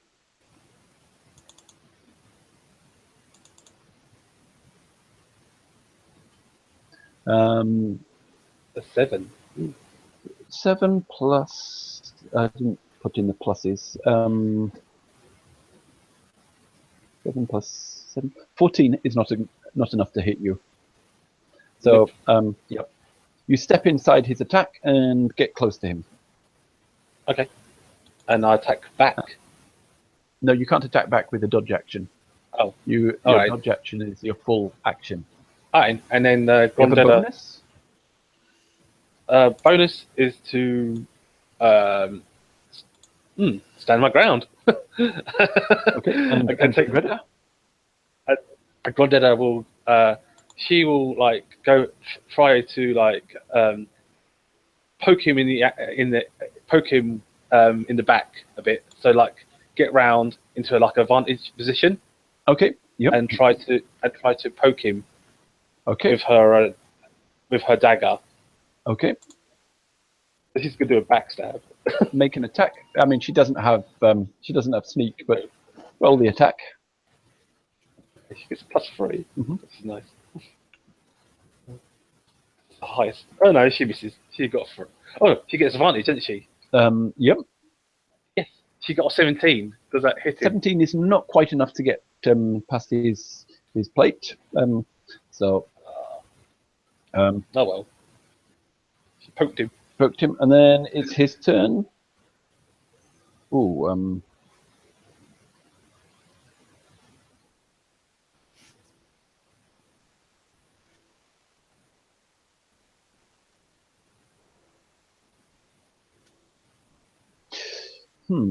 What shall he do? Okay, he just attacks you twice with his glaive. Okay.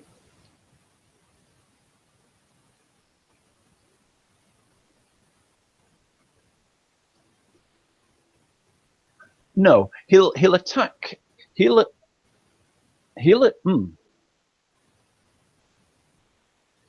attack Gundreda.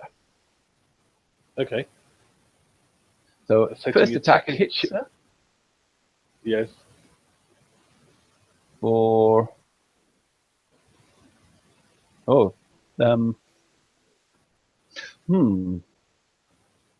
You right? A quick question. No, never mind. Do you? You said you had her flank him. Yes. You said you had her flank him.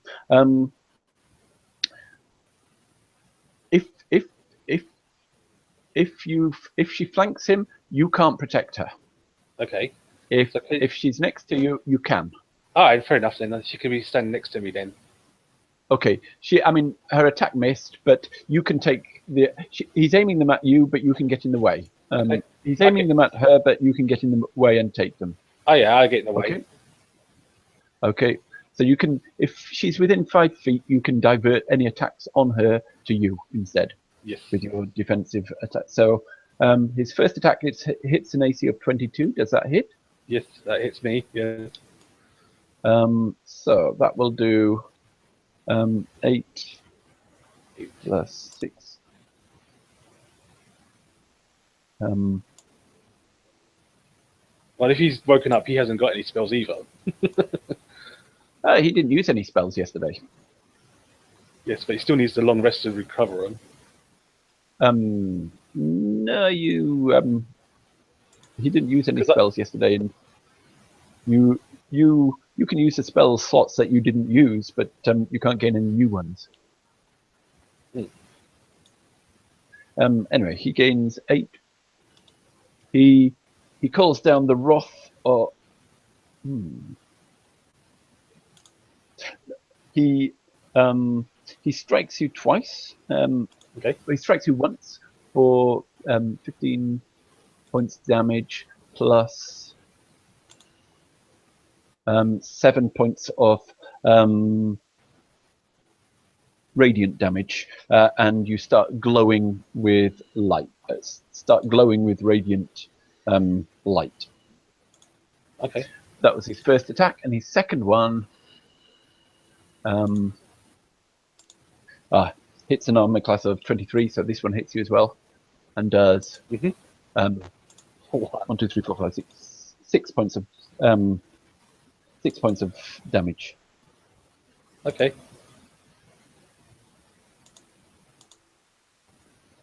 And then he butts you with the butt of his glaive. Oh no, he doesn't. He doesn't. Sorry, that's all he can do this round. All right. Your turn. All right. I try and hit him back. Okay. With my sword.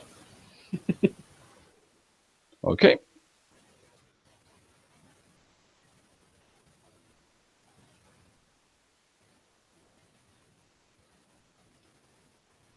$20. That certainly hits. All right. And I should do 1d12 slashing damage to him. You're attacking him with a greatsword. Yes.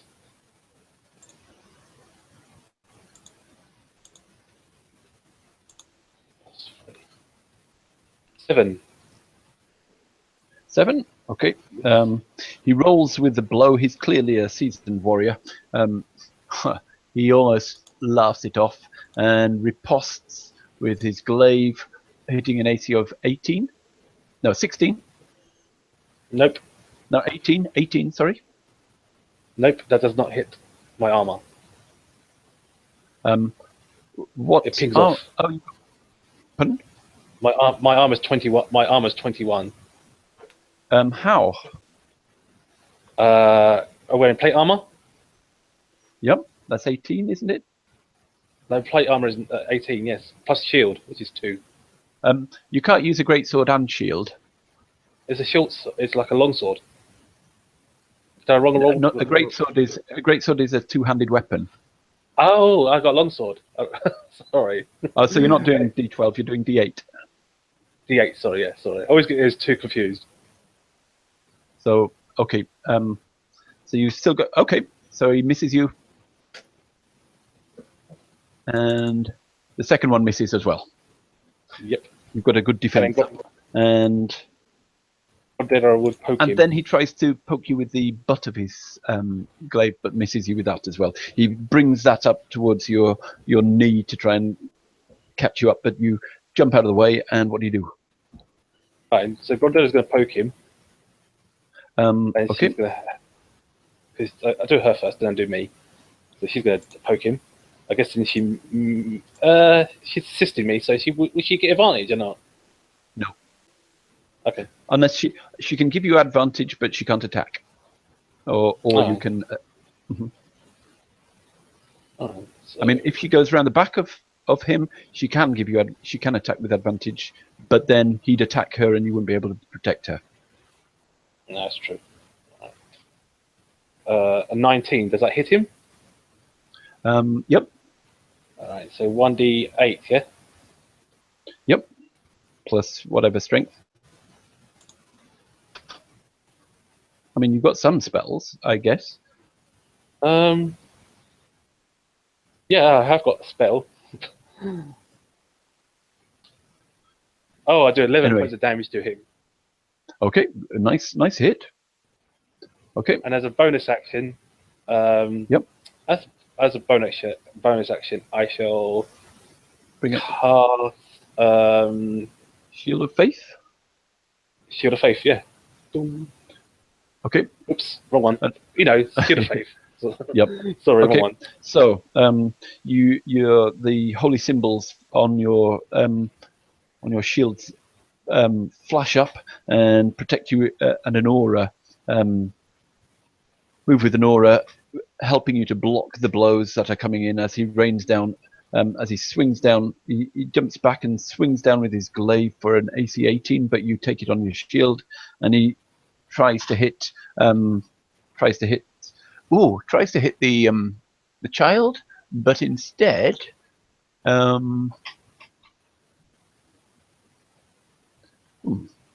He slips and falls prone before you. Okay. As he slips and falls prone, I stand. I sort of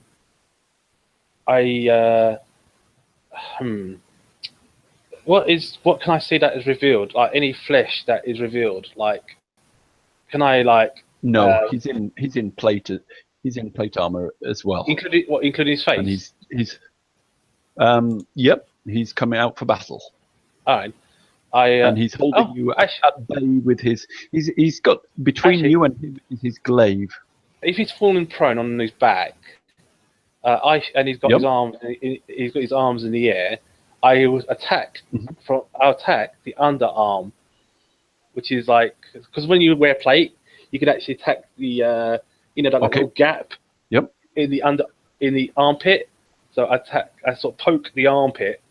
Roll to hit. I don't know if I can, but there you go. All right. Yes. If you get a crit, it'll automatically. Anyway, go on. So can I cast a spell? Is he prone or? You can always cast a spell. What spell would you like to cast? I shall cast a healing word on myself as a bonus action. Okay.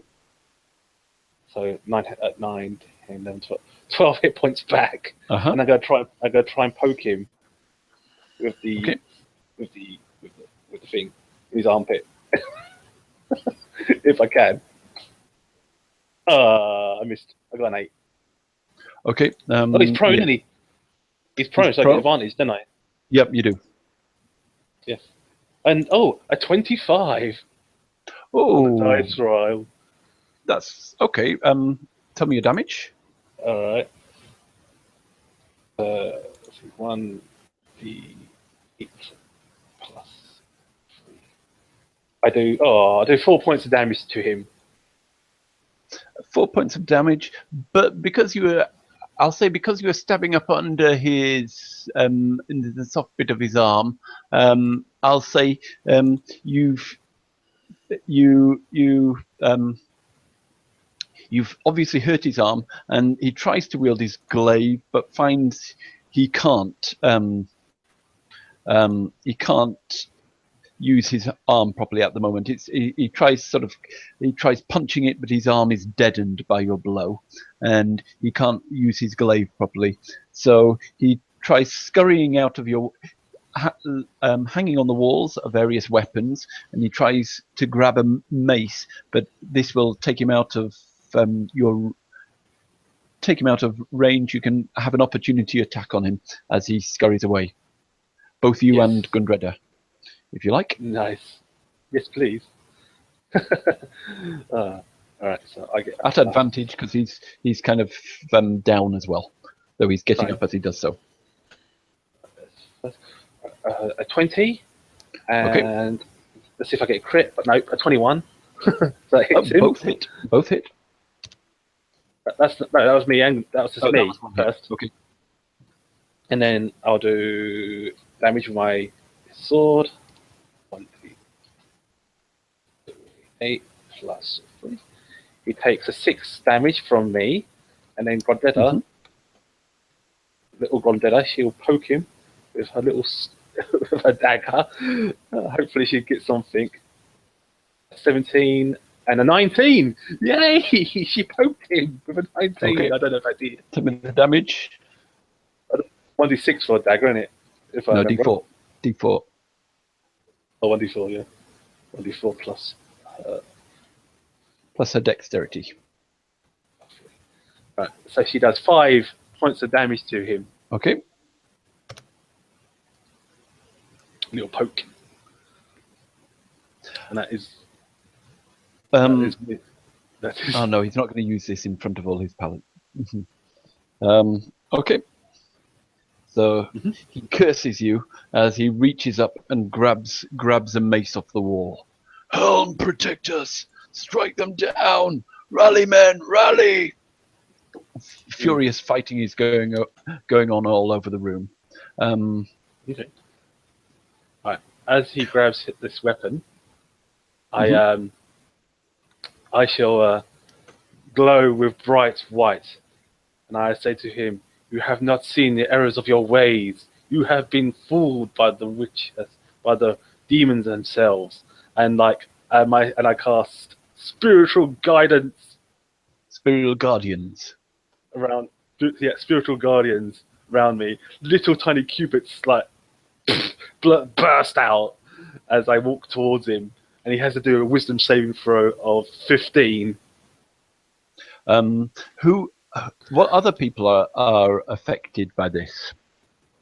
Anyone who is that not is unaffected? Who is unaffected? Gundreda and the rest of your party? yes, anyone that's part of like my circle, who are my friends. Anyone else, it hurts. Okay. Let's see. I'll do a group save for the others, but they are paladins and they're within range of influential paladins as well, so they get their bonus to saves. Let's see. And they will take 3d8. If they pass, they take half anyway. Yeah. I mean, it does 8 points damage on this round, so Yes. or half. So your angels start ripping into him, and the others, and they're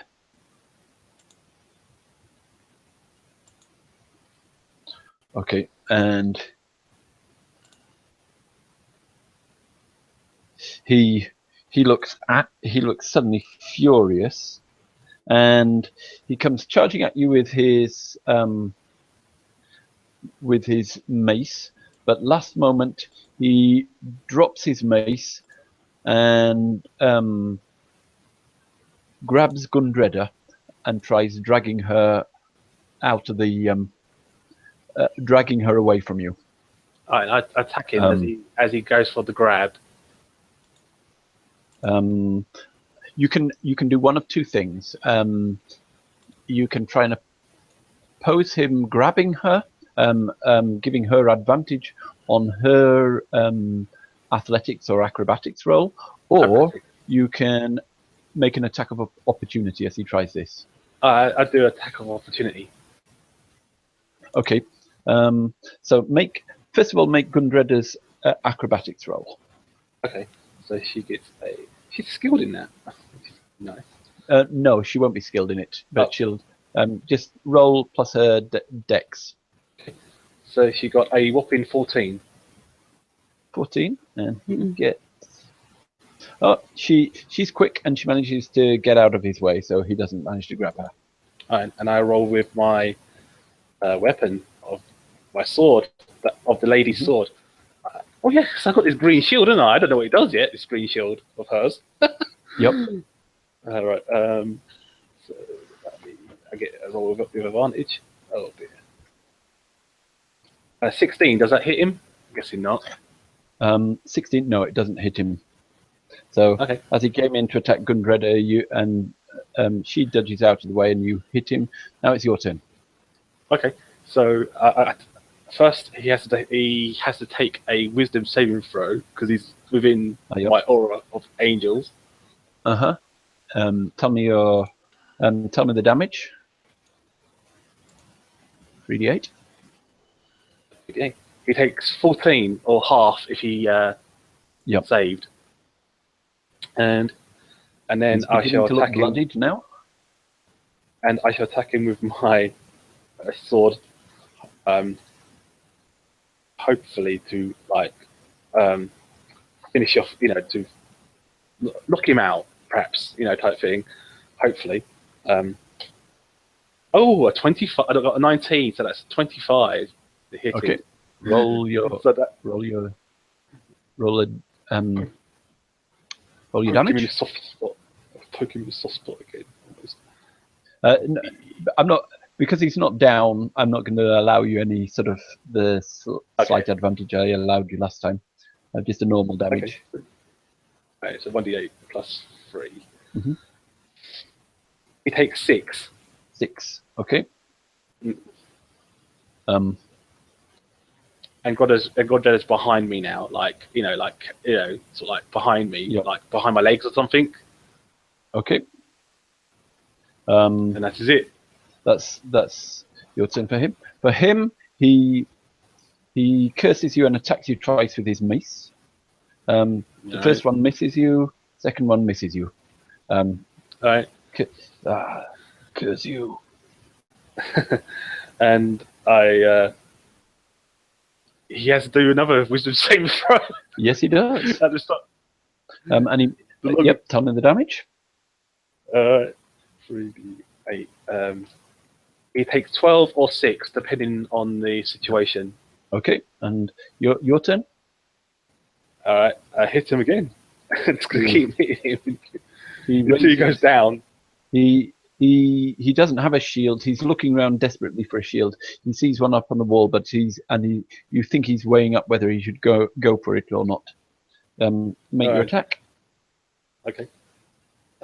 9. I guess a 9 will miss him. 9 clunks off his plate armor. And yep. And he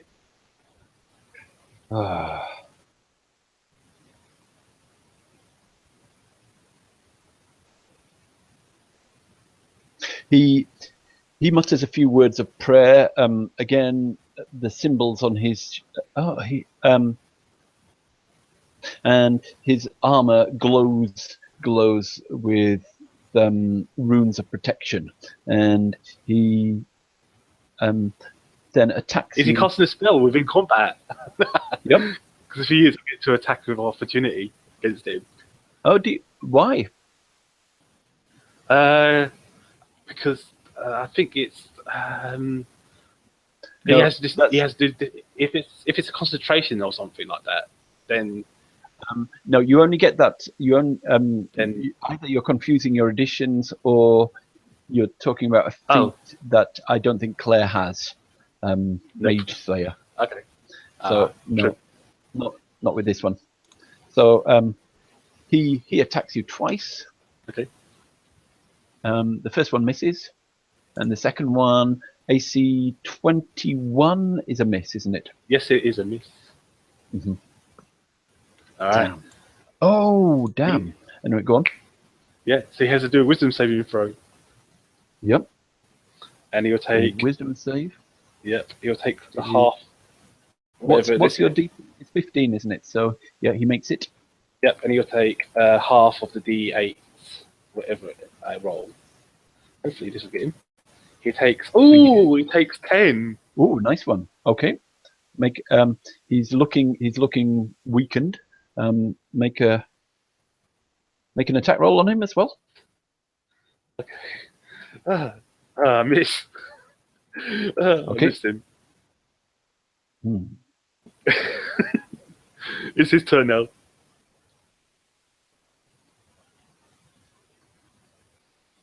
What's he do?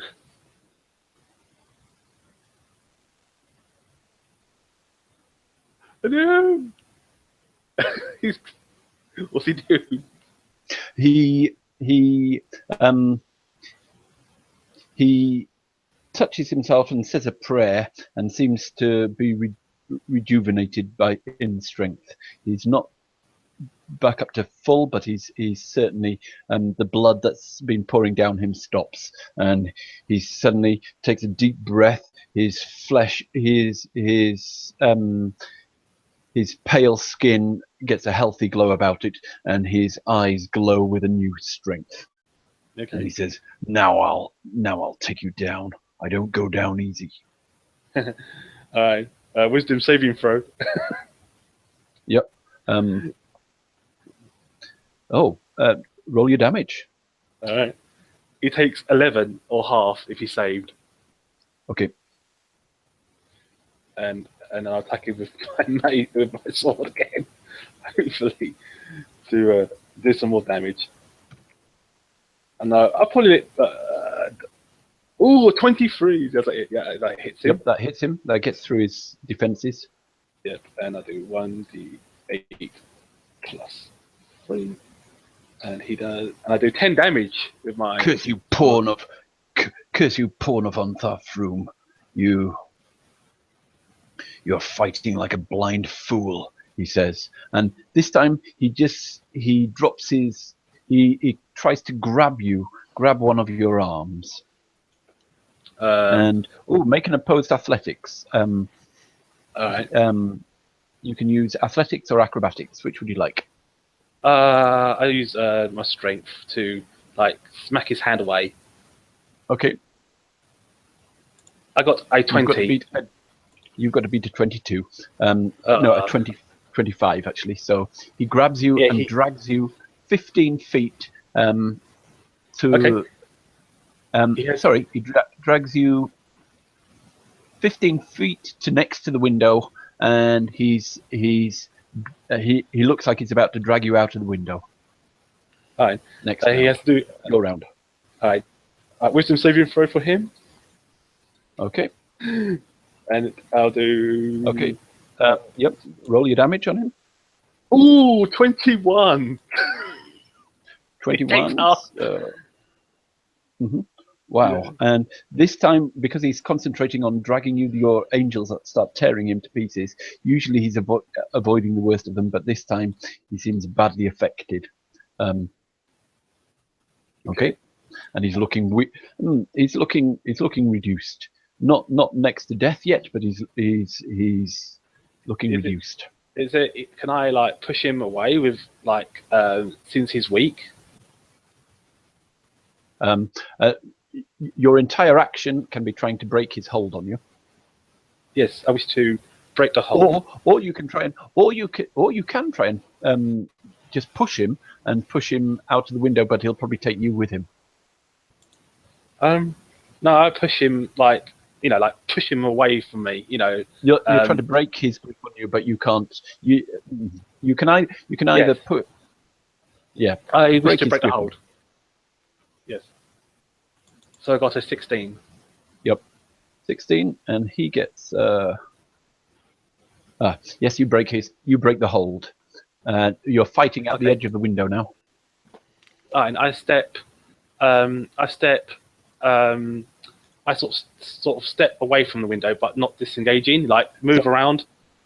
You can't. You can't. You're either in the window, or you can disengage, and he'll get an attack of opportunity. I disengage. No, your action was to break the hold, so you don't have the action to disengage. I take the dog. I stand my ground. You can move or stand your ground. Yeah, stand my ground. Okay. Then as you're standing his ground, it's his turn. First, he must make wisdom save. Yes, and he will take whatever damage I roll. I'll just roll here on D20. Yes, he makes it. He takes half of 21. Damage. Yeah, take 10. He's looking hurt. Okay. And a little bit worried. As curse you.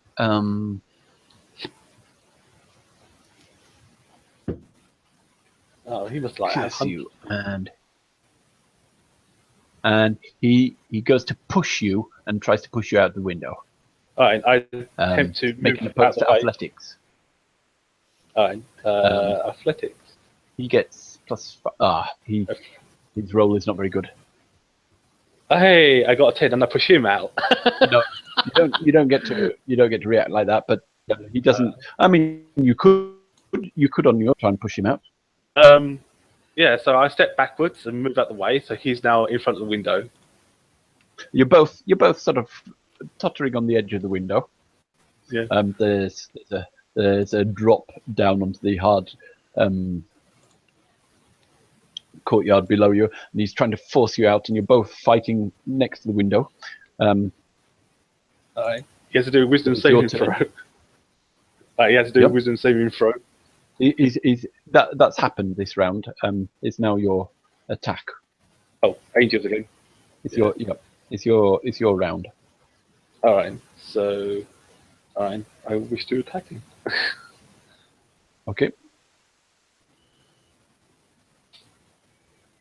16. I'm guessing that misses. 16. Yep. If that was an attack rather than were you trying to push him? No. I okay. Just attack him. Okay. And then he has to make a wisdom save. Yes, he makes the wisdom save. Roll your damage. All right. He takes a whopping half of 16. Okay. He's looking like he's down on his last legs, and with the last prayer, he tries to knock you out. That's an action, isn't it? Pardon? That's an action to do that, isn't it? Pardon? Is that like he's already done his hand, isn't he?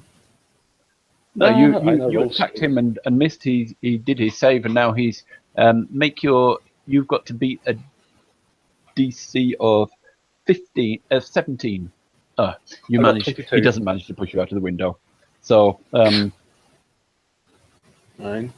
I attack him again. So now, did I do his save last time? Yes, I did. Yes. Yeah, attack him. Yep. 19. Gets through it. That you find a gap in his plate. 28 plus 3. It's a whopping 8 points of piercing damage. Okay, and his legs crumble in front of him, and 1 to 4 he topples out the window. 5 to 6 he falls into the room. No, he topples out the window. I grab him before he topples out the window. Yep, you can. I attempt to. So he's about to fall out of the window when you grab him. Yep. And I grab his, like, the collar of the armor around the neck. I grab it and then pull it in and let him topple to the floor. Make an athletics roll. Make an athletics roll. I did. An 18. Okay. You grab him. The weight pulls you to the edge of the window, but then you're able to overcome him and pull him into the room. Yep. All right, and I do around you. Diggory and the others have sort of forced the others back into the passageway. There are 50 or 60 people outside, but they've managed to force the door closed and push the table against the door and are holding it back with their weight at the moment. Okay. You hear people outside shouting for a battering ram. And do I see, like, I do spare I put, is he unconscious? Yeah, this dude, yeah? Yep. You've got 2 unconscious hierarchs of the okay. the castle. I do spare the dying on him, so but and then quickly go and grab the elf woman. Okay. And chuck her over my shoulder, and and tell the rest of my crew to go to the horses and let's get the hell out of here. How? Just run downstairs to the stables. We've got to run through 50 paladins if we run downstairs. Which way do you suggest? It's looking. You could jump out the windows into the courtyard below, but it's a long drop. It's true. All right.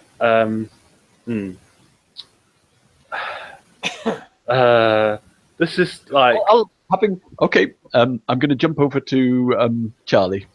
Whilst you're in that position, I'll jump over to Charlie. Okay. Okay. And come back to give you some time to think about your position. Charlie, you're in the high forest. Your pursuers, you've given your pursuers a slip.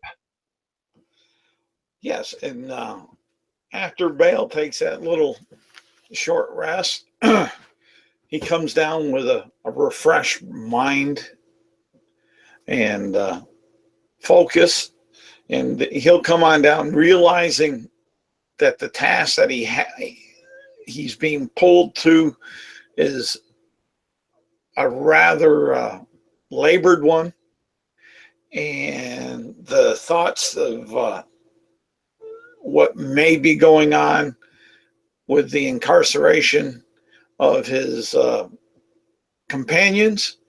He comes on down, he reaches into his backpack, lights up a candle, takes out a piece of parchment. He puts some hot wax down on the one right corner of the parchment. Then he takes off Camel, and where his family crest would be on Camel, he rolls onto the hot wax to give that seal. And then he writes on the paper, on the parchment, that Leanne White-Eye has been compromised. She has either been murdered or possessed by the dragon cult. She's causing evil and confusion at the Abbey. Hurry, we need to save her good reputation. And he'll roll it on up. And what he'll do is he's going to look for some stones that are in that that he can place in that pathway. Mm-hmm. And he'll take 3 big stones as the base in a triangle. He'll lay the parchment on top of that. Then he'll grab 3 smaller ones, medium sized, to place on top of the parchment. And then he'll place 1 smaller one on top of the 3 other ones in the center as a marker for any of the trailsmen, as far as that. And let's see here, what else could he do? Oh, and with that, he'll go ahead and he'll take off his horn, and he's going to blow his rock horn 3 loud times in hopes to gain some attention into that area. After he does that, he's going to make his way back to the gate,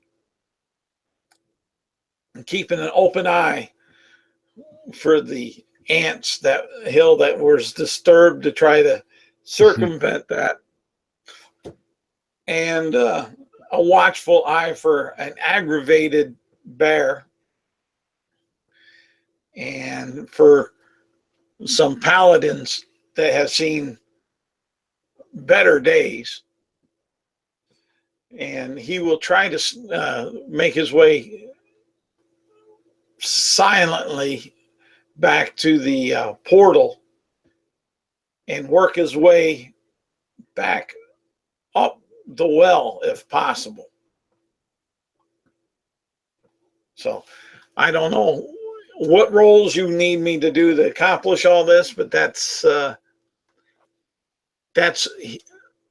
Bale's intent. He's pulled by that.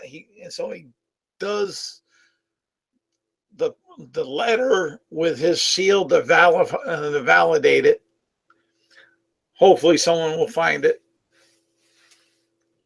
Blows the rock horn 3 times, and then moves back to get to the portal and hopefully up. Just as you're about to go into the, just as you're about to, you trace your way back to the portal, moving like a shadow silently through the woods. This is second nature to you, no problem. I'm not going to make you make any rolls. But as you get back to the shimmering portal, just as you're about to step through, you hear a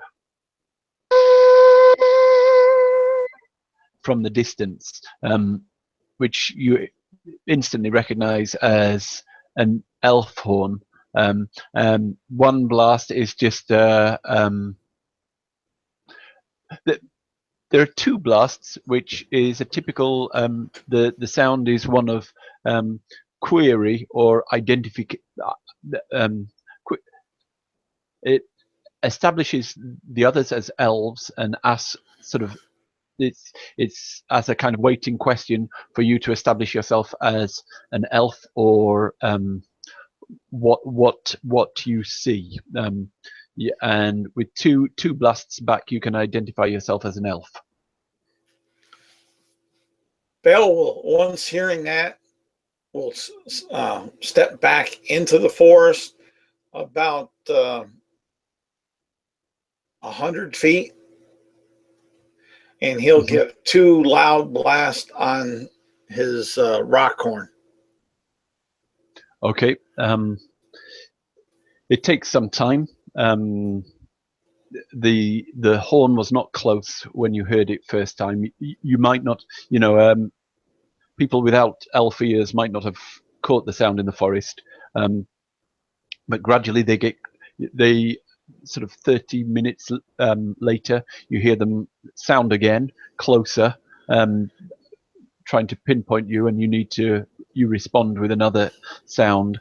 And then we'll do an opposed. There's a bit of pride amongst elves. Opposed.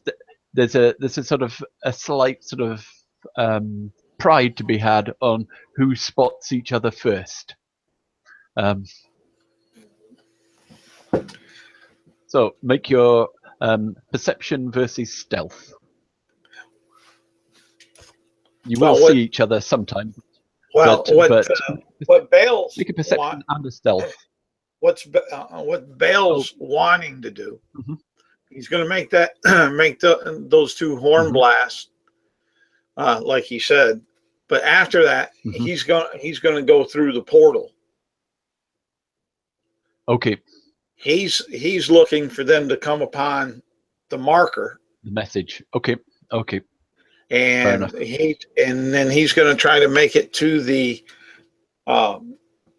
stairs of the well and work his way up unseen if possible, so he can try to ascertain what's going on with his party members.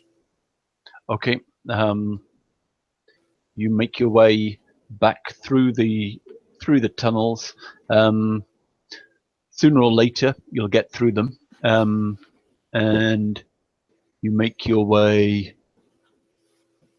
up and up the tunnel. There are some guards on the steps. What would you like to do? I will. How many guards are on the steps? They're in light. 2. Yeah, 2. And they're not next to each other. They're on opposites. The steps spiral up and up the round the edge of the tunnel, and they are on opposite sides of the spiral. So there's not a. It's difficult to get into a position where you can see both at one time. Are there any stones, bones, or something close by at the base of this? Yeah, plenty. Okay, I'll pick up a couple stones. And I'm going to look for a place to hide. But before I hide, I'm going to throw the stones in the opposite direction to hopefully gain their attention. And then I'm going to duck down behind whatever I found there to hide. Okay.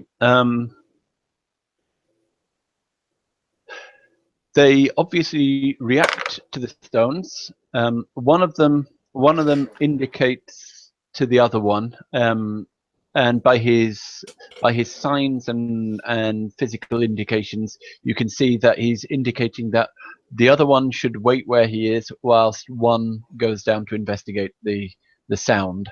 And he tries to move quietly, but he's clinking away in armor. Down towards.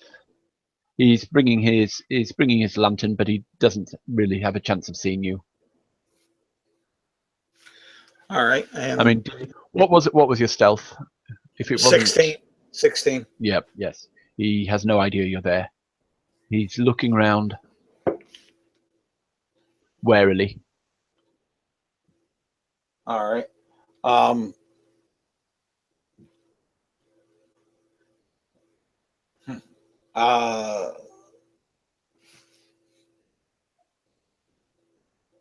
When he gets out of anything. when he gets out of sight of what? of Bale. He's got a lantern, so you can see him, whilst he's in this cavern, you can see him. Okay.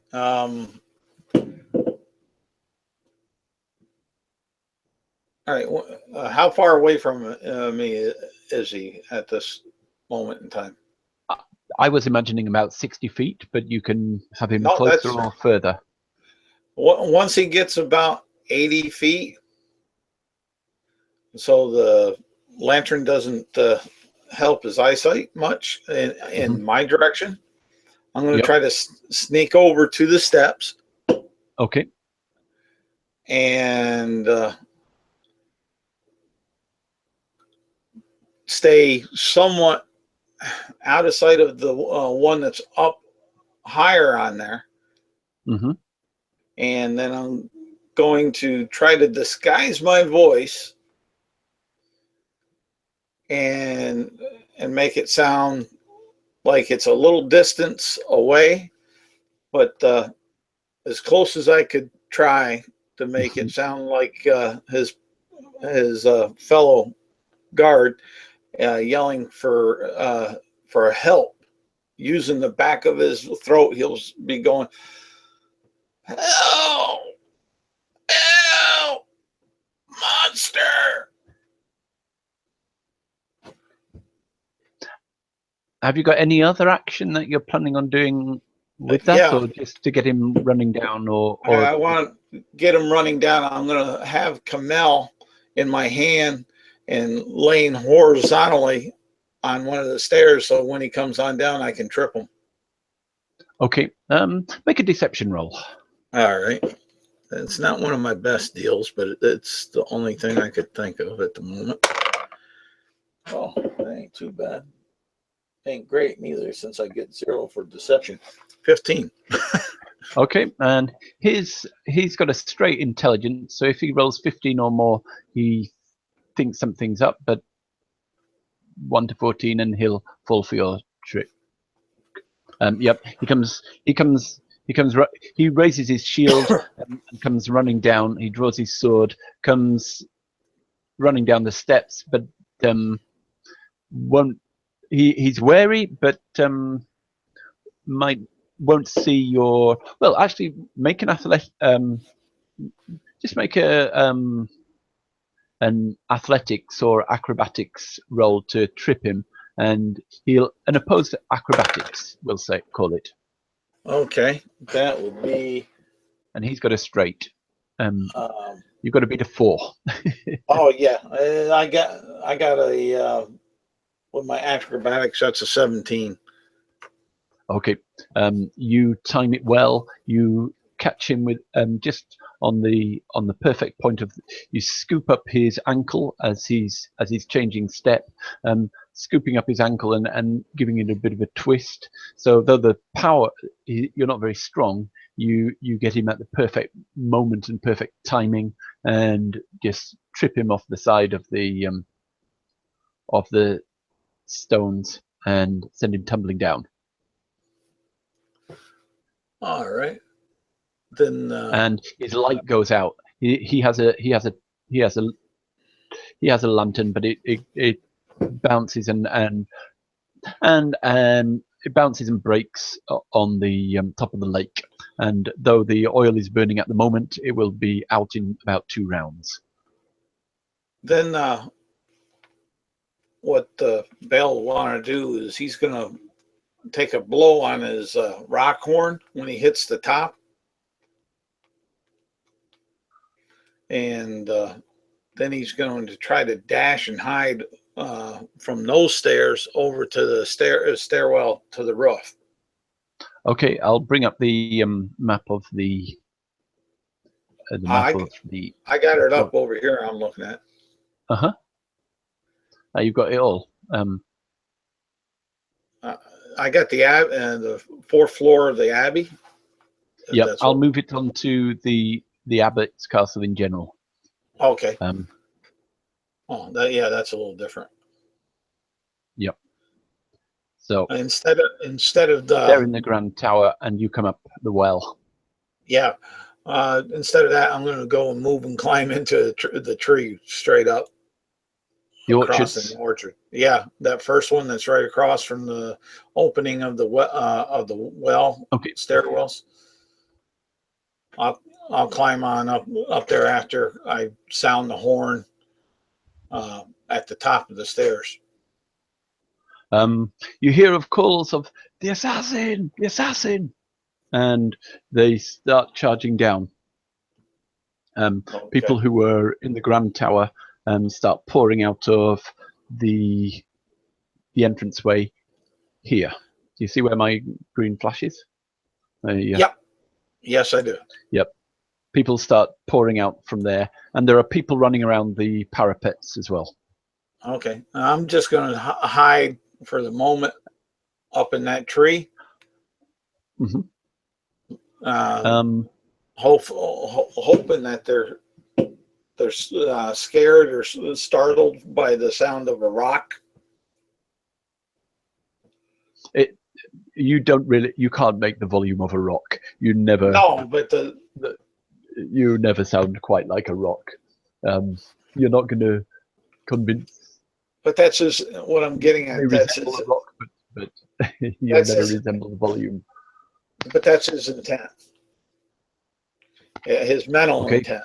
Whether execution is possible or not, that's always, when he's blowing it, that's always what his mental intent is to make that sound like a rock.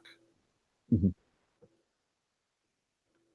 And so, Claire, up in the tower, you hear the familiar sound of Bale's horn out in the courtyard.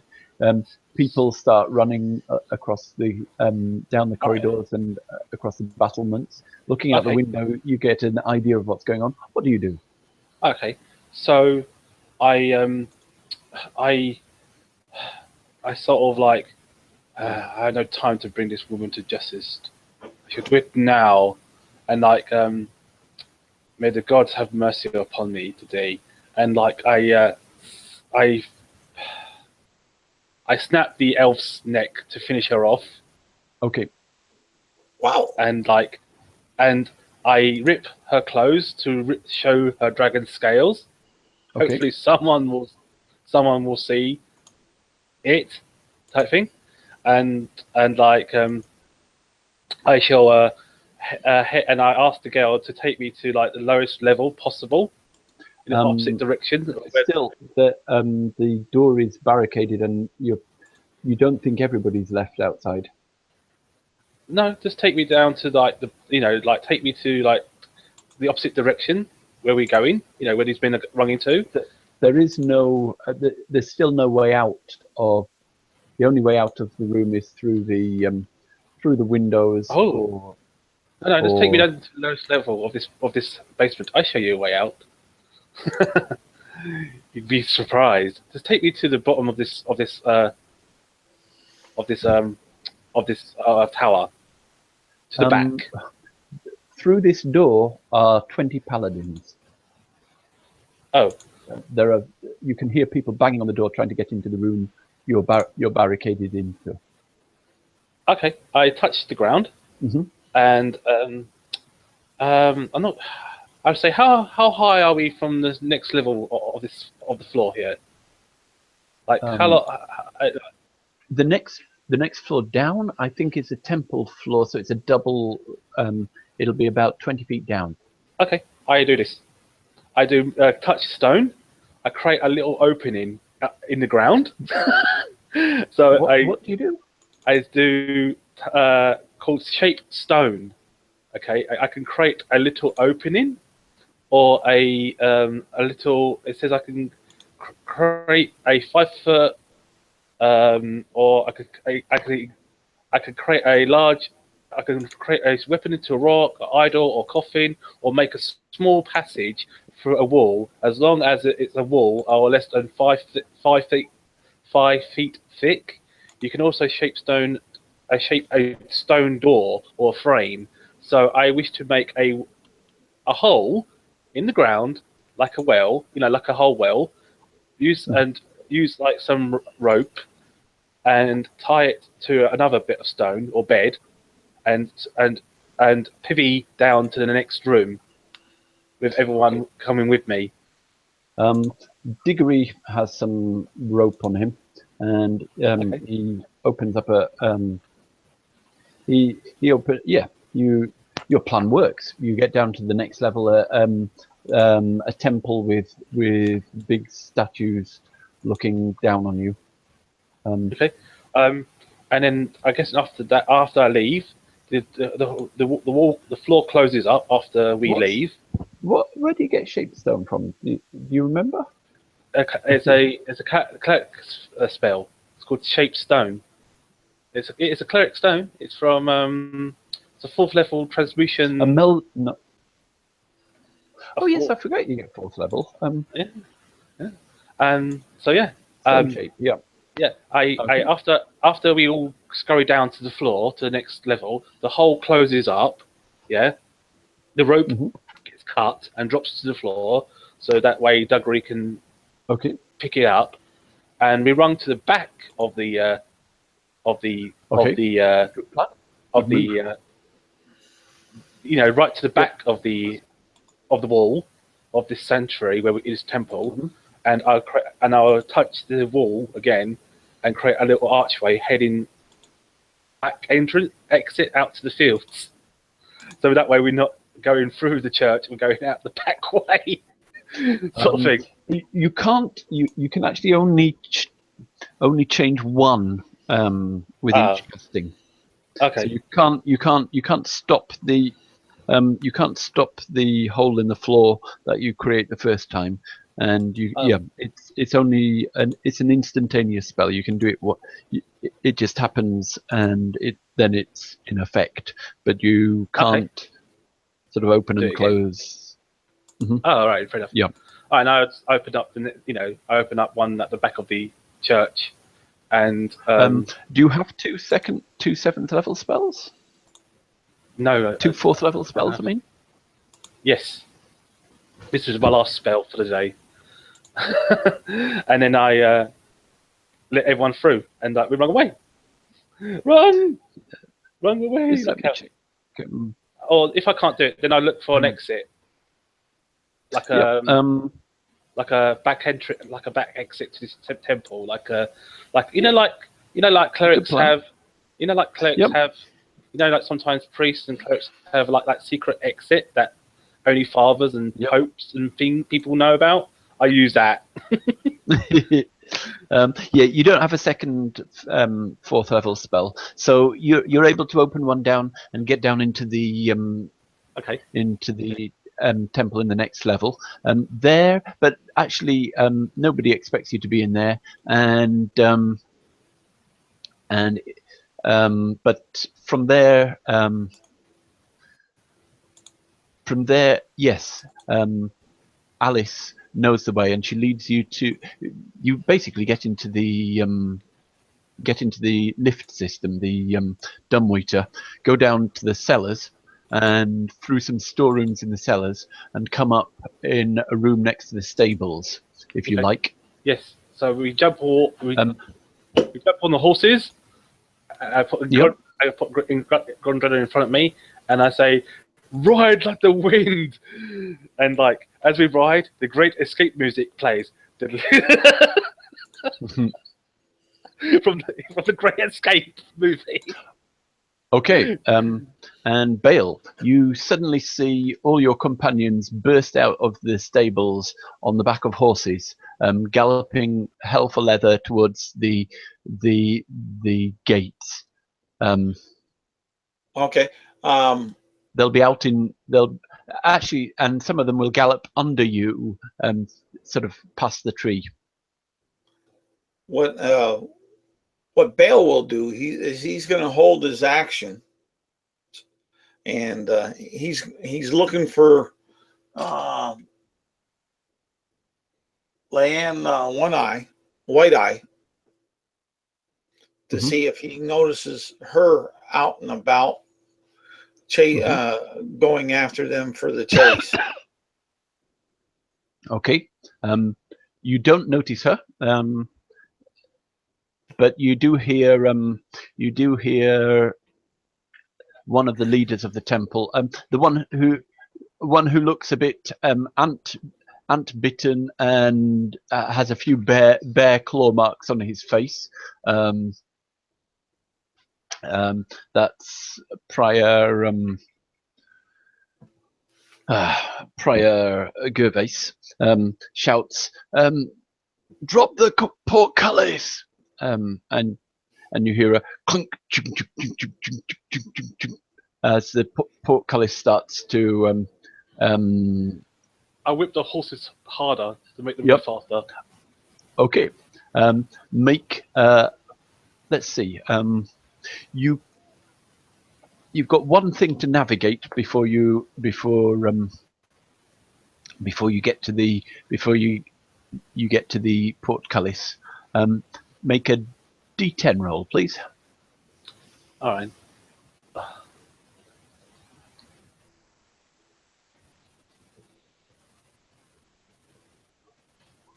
A 7.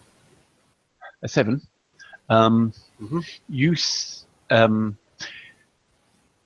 Somebody's running out to try and intercept you, and he's actually running. One of the stable hands is running to intercept the horse, and he's calling the horse to stop. And he's clearly got a gift with horses.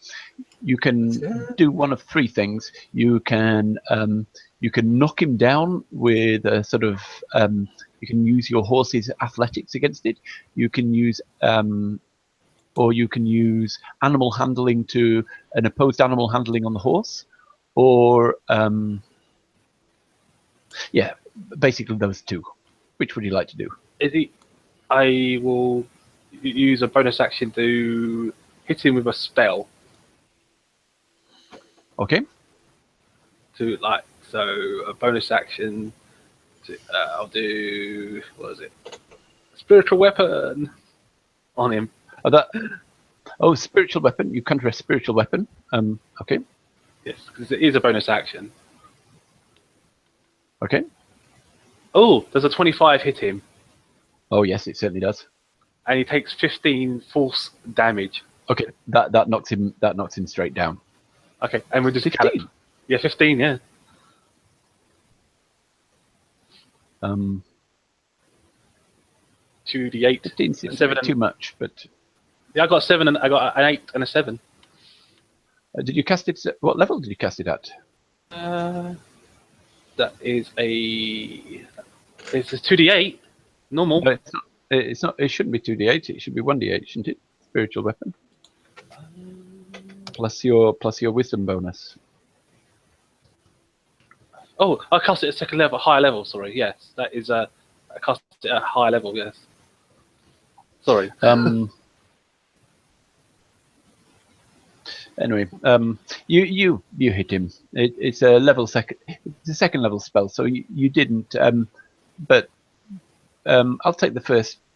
Let's see. Your first dice roll was an 8. So what's your wisdom bonus? My wisdom bonus. It's enough. It's enough to knock him down anyway. You knock him down with a spiritual weapon. Okay, cool. And you gallop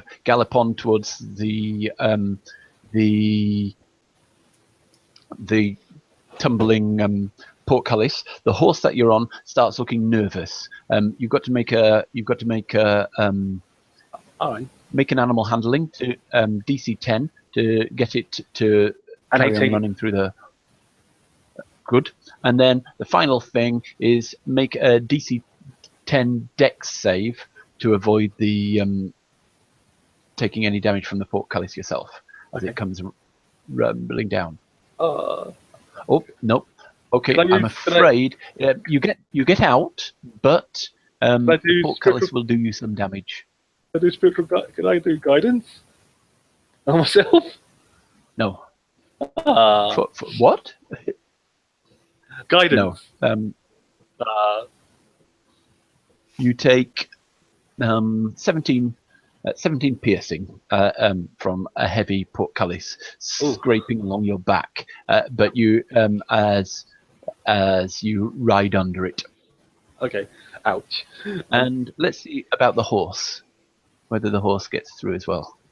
Yeah, the horse and your horse is killed by the portcullis, but you get outside. Okay. I jump. I stretch up. I grab Godreda by my in my arms, hold up my hand, and let the orc grab my hand and put myself on her horse, and she got out and she pulls you up. Yeah, and ride off into the wind. Okay. Out here. Back to Bale. Yes. What's your next action? You've seen the portcullis rumble down. The last one through were Claire and Gundreda. You are up in the trees in the orchard. Bale is going to hide in the trees, and he's going to watch. He's watching for what their internal actions are going to be, and what the discussions that he may be able to overhear. But he's particularly looking for old White Eye. Okay. Over the next sort of 10, 15 minutes, you get the impression that White Eye has been killed, and the White Eye has been killed, and the Abbot Welkin has been laid low by these people who everyone's furious and thinks that they're assassins who've sneaked in and attacked the hierarchs and then run out. Though a few other voices raise, they're shouted down by the others, and there's a lot of anger around. And the ones who are trying to put in some reason are not being listened to at the moment. But did I see? Did I see the dragon? One other thing on her. Yeah. One other thing, actually, as you're riding away, Claire, let's see. You hear this. You hear a and ballista. The giant crossbows on top of one of the towers. It aims at the half orc and the half orc's precious horse. Okay. Oh damn!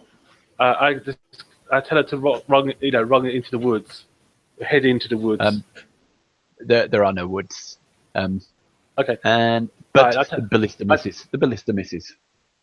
And we just keep going. Reloading, but you're out of range by the time it's reloaded. Yes, we'll just keep running. So you get free.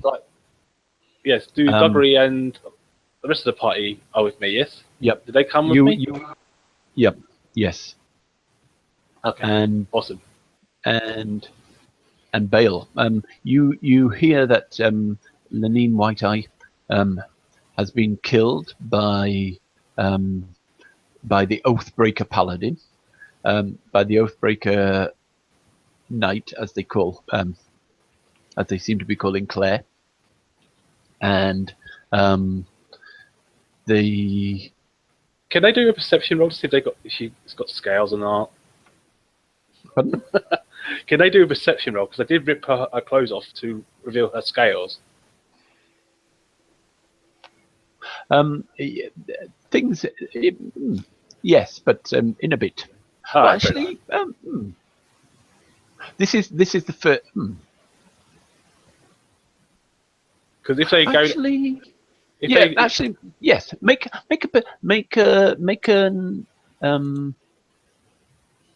what would this be? because like if they go up to her body closely, I'm just thinking. For you, make an investigation roll. all right, okay,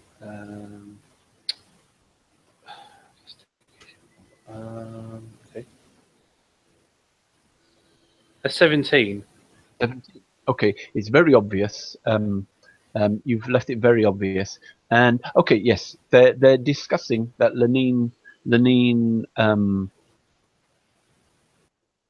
was tainted um, by green dragon scales, which is the mark of a sorcerer. She had the mark of a dragon sorcerer on her, which they're saying this there's different sort of conversations going around. Some are saying that that the Oathbreaker paladin has killed, as under the influence of a witch and demons killed hierarchs of the order. Others are saying that that Lenine was a dragon sorcerer, and she was a corrupted member of the of a corrupted member of the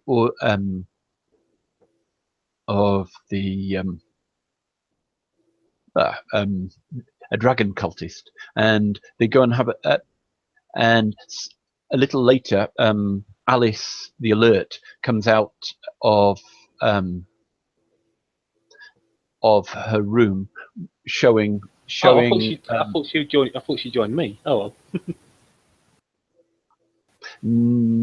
Yeah, okay, she's joined you. Robert of Iriabor comes out of the North Range, where where Lenine was sleeping with behind a secret door in her room, behind a secret sort of stone in her room. They found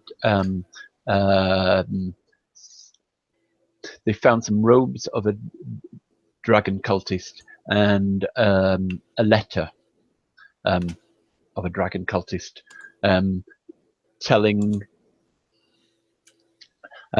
basically some dragon not a letter, a stamp of the dragon cult, and some letters stamped with the dragon cult.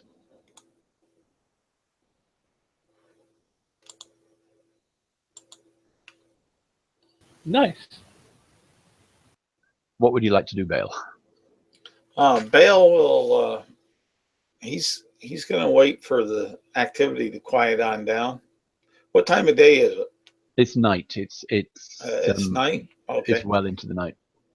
He's going to wait for the activity to settle down, so it's a little easier for him to move about. Okay. Yeah. The adrenaline lasts for about an hour. People they send out a party after them, but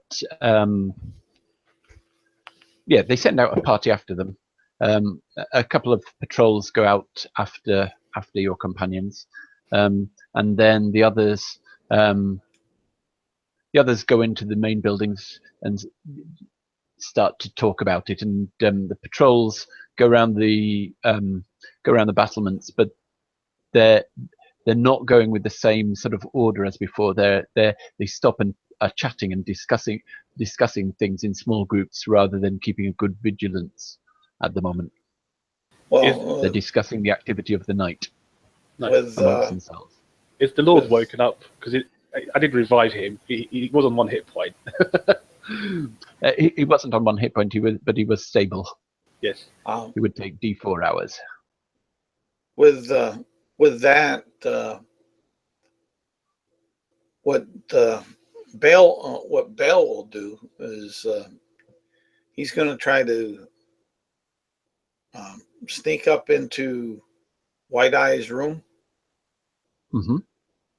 and he's going to look for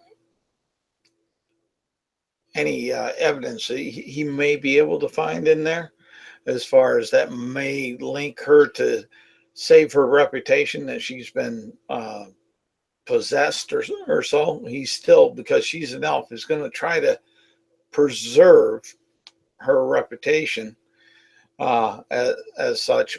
But he also, his bigger concern on all of it after the anger welled down from him is the fact that she had information on his brother, whether he was still alive and such, and he wanted to find that information on out. And Yep. now with that gone, he's going to have to look in different avenues for it.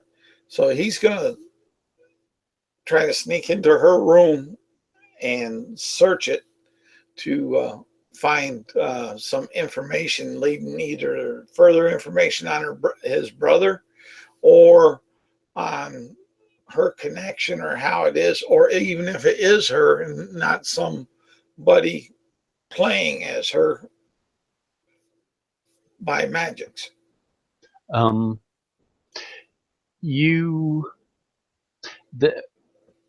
sneak into her room, basically the room has been pretty much trashed, and there's a clear sign of a hidden a brick has been removed from the wall where there's a sort of secret space behind, but whatever was in there, you have a look inside. Whatever was in there has been taken out, and there's, apart from that and scales on the bed, you don't find anything. But you, after the place has all quietened down, you work out where the you go back up to where the abbot's chambers are, and there there's the sign of a big battle in a meeting room up there, and on the table where on the table that's fairly smashed up, there is a signet ring with the symbol of the dragon cult on it, and a letter written in Draconic from Lobelia Thimble of Hardbuckler to Lenine Whiteeye, instructing her to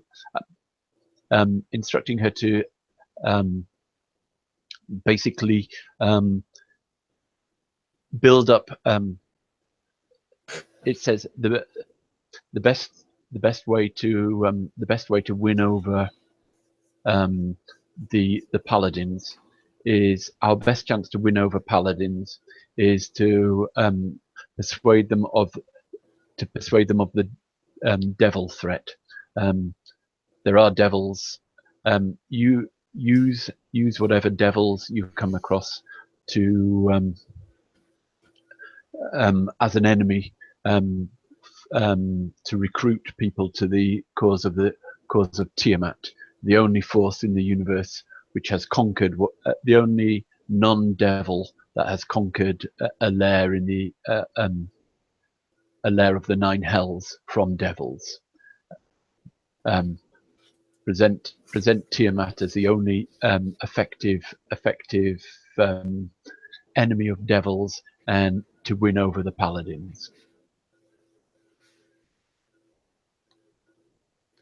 and it's from Lobelia Thimble. I have it. That's sort of a roughly translated kind of version from the Draconic. It's better put than that, and I can send you a copy later, Okay. or post a copy. But that's basically what it is. From a Lobelia Thimble of Hardbuckler.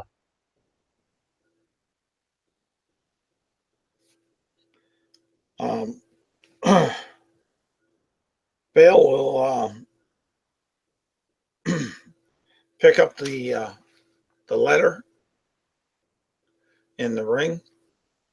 He's going to roll the letter up and place the ring over it to hold it to it rolled up. He'll place that into his pouch. Mm-hmm. Then he's going to look for the abbot. There are 2 rooms out of here, and listening, you hear somebody praying from one of the rooms, sort of going through some. You hear what you think. Yeah, you presume he's praying. Okay.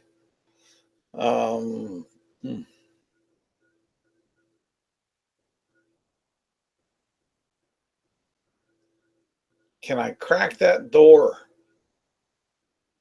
quietly to see inside the room?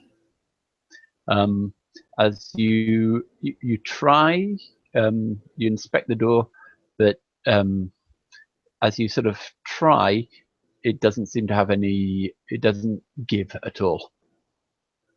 You think it's probably bolted on the inside. Okay.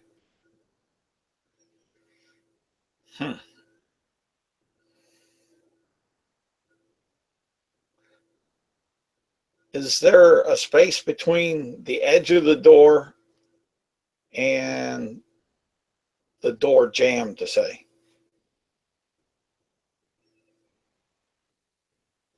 Yes. Okay. Bale will take out his dagger and he'll try to fit it between the door jamb and the door, about where he's thinking a bolt might be placed. And he's going to try to work the bolt back if possible. Okay.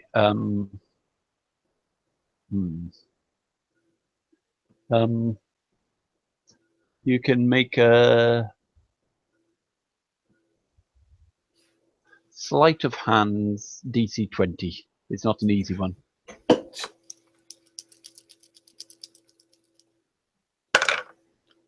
All right. You ain't kidding. It ain't easy. 16. Okay. You get the dagger in place. You feel the bolt, but you just can't really get any. It just that you can't get any leverage on it to move it. And Ben will take the dagger out, and he's going to put it back into his boot. Other people are sort of. Dawn is beginning to approach, and you get the impression that you can smell the fires beginning to be lit down in the refectories in the kitchens below. Yeah. And let's see here.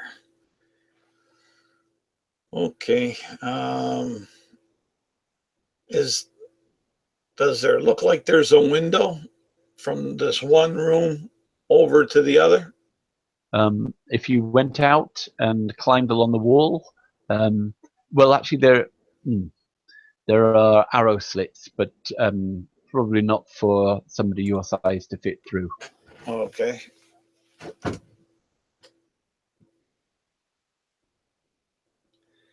He's done some crazy things. I guess this is stack up with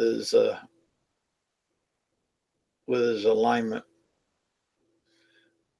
First thing he's going to do is take that scroll or that parchment letter with the signet ring, and he's going to hide it down on his left inner thigh in his breeches. Mm-hmm. And then he's going to go ahead and knock on the door and ask him to come to the door because I have important information I need to give to the abbot. Who is it? Identify yourself. This is Baal, the guardian of the people. Also a member of the Flaming Fist. I have a message for the abbot. The assassin. No, not assassin.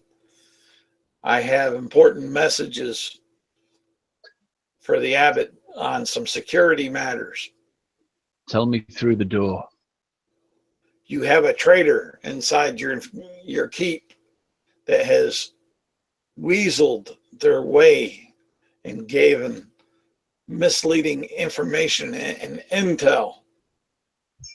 My captain back at where was that?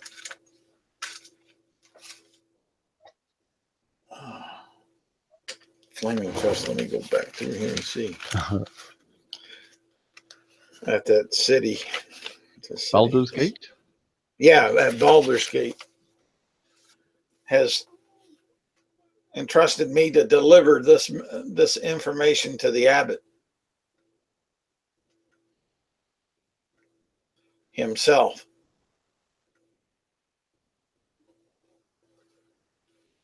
There's fear that he may be harmed. Let me speak to the abbot now and give him this intel.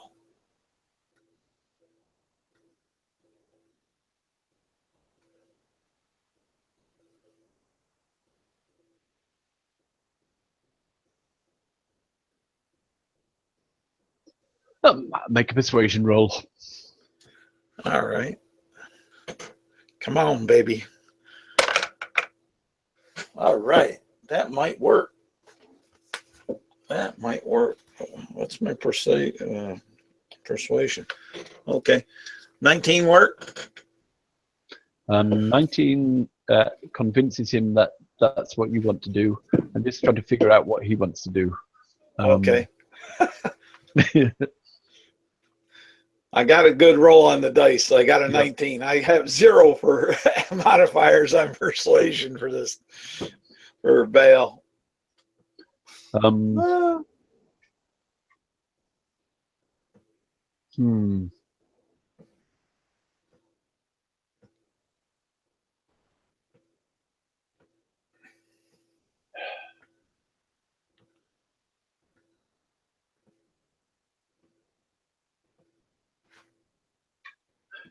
Just a second. I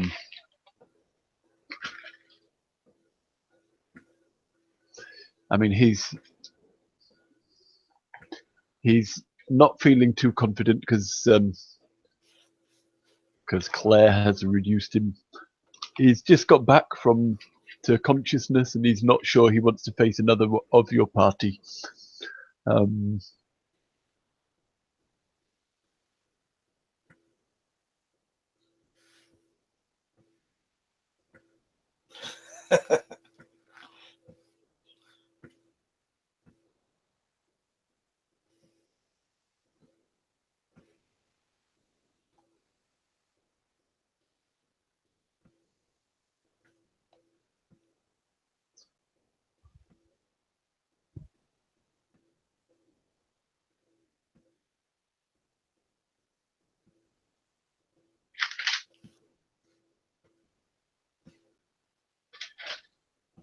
Oh, I forgot to tell you actually that there's a 5-foot hole in the floor in this room as well, leading down into the temple.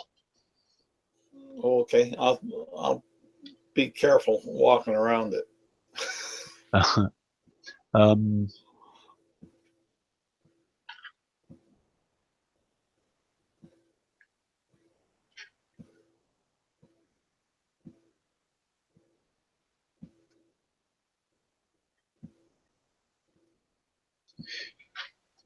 he says, meet me down in the courtyard in 5 minutes.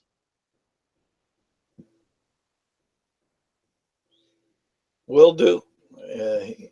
Bale will say he's gonna carry on just like he's in his right state of mind, Okay. with confidence and bravado. And The only thing, when he turns around, he'll make sure he digs in his pack and puts on his flaming fist tunic. okay. And are you going down to the courtyard? Yes, he will. Okay. Are you going to sneak down or He just walk down will. openly?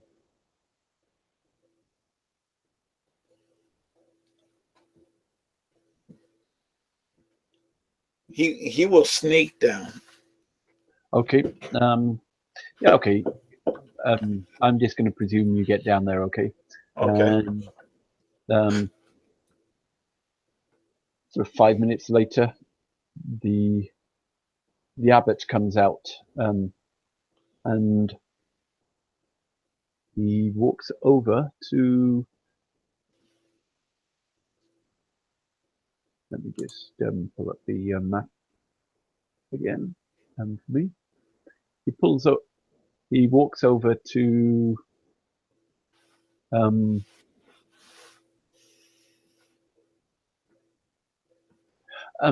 to the center of the training field, where there's a statue of Torm, Oh, okay. and you wait under the statue of Torm. And Bale. Make a perception roll. Okay. Okay. 21. Okay, the statue of Torm looks to be looking in a different direction from the direction you remember it looking in when you first entered the castle. Okay. Bale would have been down by the stairs on the lower side of the training field, waiting in that corner shadow. Okay.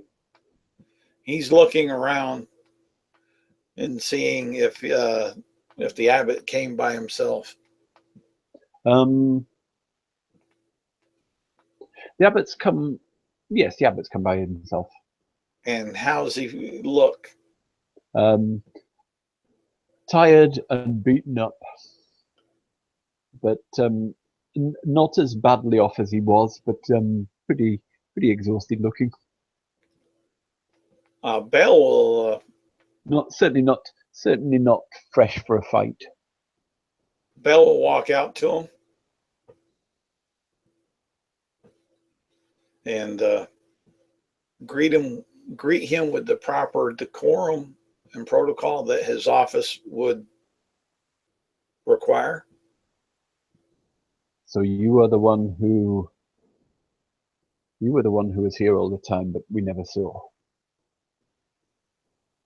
And Bale will say yes, because my mission was to get this information to you so you could find your traitor and to spare your life, for we fear that they are after you, and to destroy this order. You've done well, Bale. And Bale will say, and this is what I'll do to prove my intents have been honorable, if you don't mind. I see you're hurting. I've had worse, but not often, but not much. He says, "You're and the woman you travel with packs quite a punch. Have you ever been in combat with her?" Almost. I wouldn't call it combat, but Bale will go ahead and reach up and and cast Cure Wounds on him. For 14, no, not 14. It's would be, because I get the modifier there. 16 points of healing. Okay. He thanks you. And then Bale will say, "There's been demons of sorts out into the woods where your men have fought, and they've been and she has been beguiling and charming individuals. I'm not too informed on those type of things. It's more something of your line, but she was beautiful, and I had everything I could do to stop her from trying to put me under her command and powers.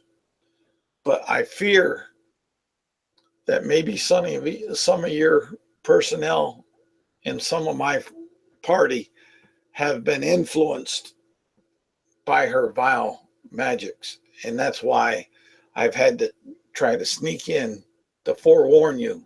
Unfortunately, it looks like I was a little too late."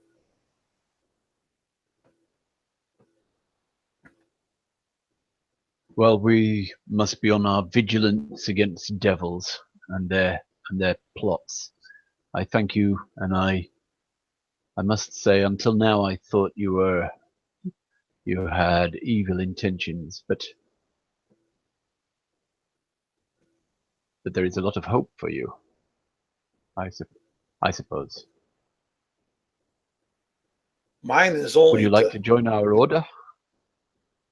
I cannot join your order, Abbot, even though I feel that your order may be fine and righteous. I've already gave a pledge to my family, a blood oath, and one elf, one oath is how I've been raised by my family. Perhaps after I fulfill that oath. Too many promises lead to broken promises. He nods. But if in dire need, just get word to me, and my bow will stand with you if needed.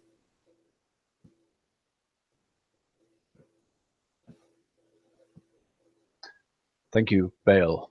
I may, who knows what evils are amassing against us, and I may need to call you on that offer.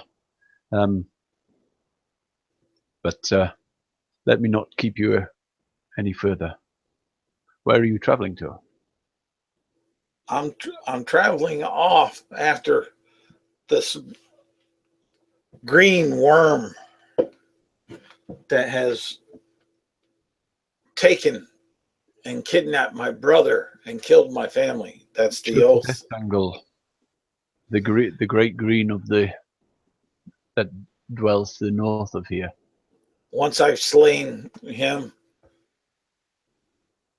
then I will feel my oath has been fulfilled.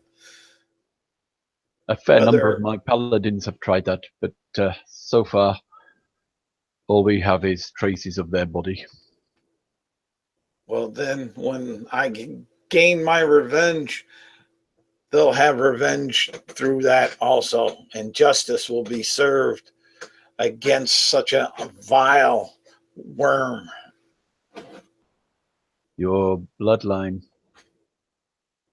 has a noble calling. And he looks a little bit uncomfortable. But I have duties to attend to. Thank you for your warning. And I have a trail to be following. I've done my duty here. He calls up to the gate. This man is no enemy to us. Let him out. Let him go in about his business. And I'll thank the abbot. And they all look daggers at you, but they obey the abbot. And I'll walk. Here, one moment. One moment. He Yes. quickly goes and calls for one of his scribes, and one of the young men comes out, and he quickly dictates a letter. We sent some patrols after your men.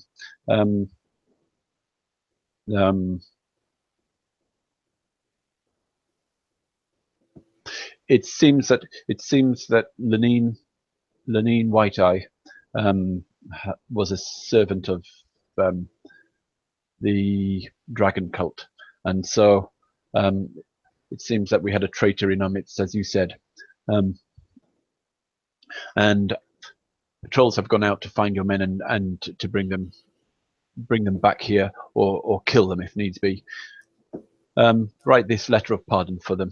And he writes out a letter of pardon. If you should encounter any paladins or any of the men of Abbott's Castle looking for you, show them this scroll, and it written by my hand, and it should help you to avoid any problems. And I thank him once again, and take the letter of pardon. Make an investigation and tell me what you roll. Come on, baby. Big dice, big dice. Ooh, good dice, good dice. Investigation. I know I got something that goes along with that. No, I don't. Uh-oh. 17. Okay, with the 17, I'm going to tell you that something rings a bell, but I'm not going to go into the detail of it just yet. It'll dawn on you a bit later. Okay.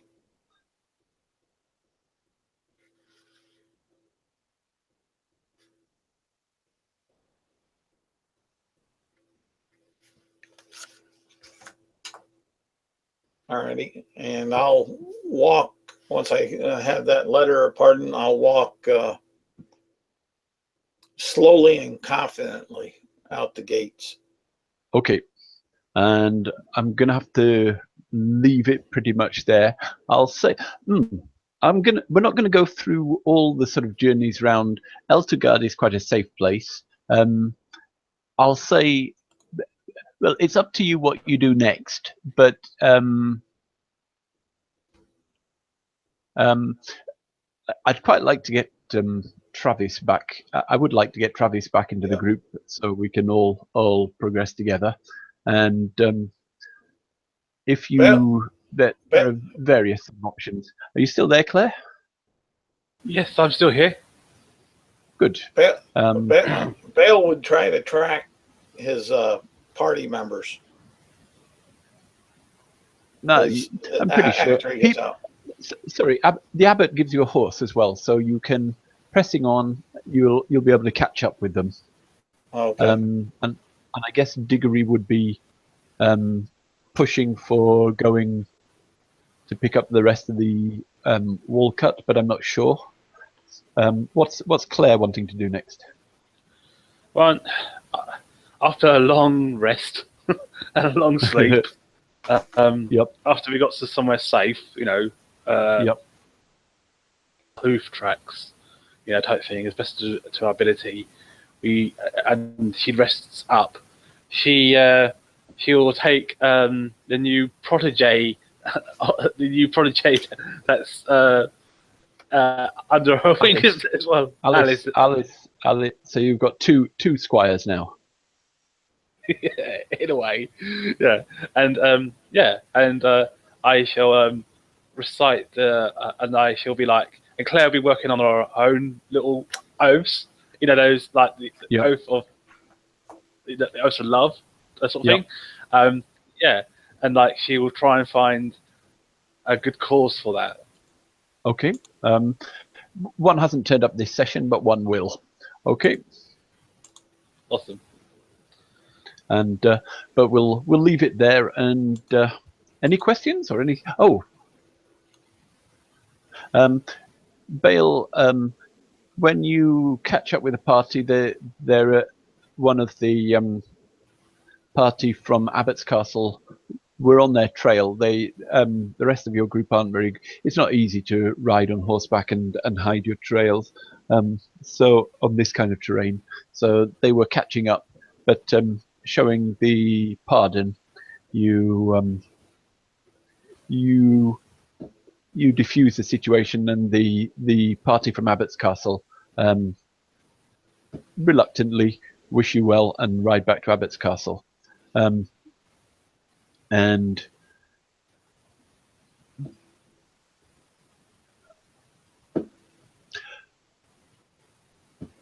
no, there's nothing. There is the investigation.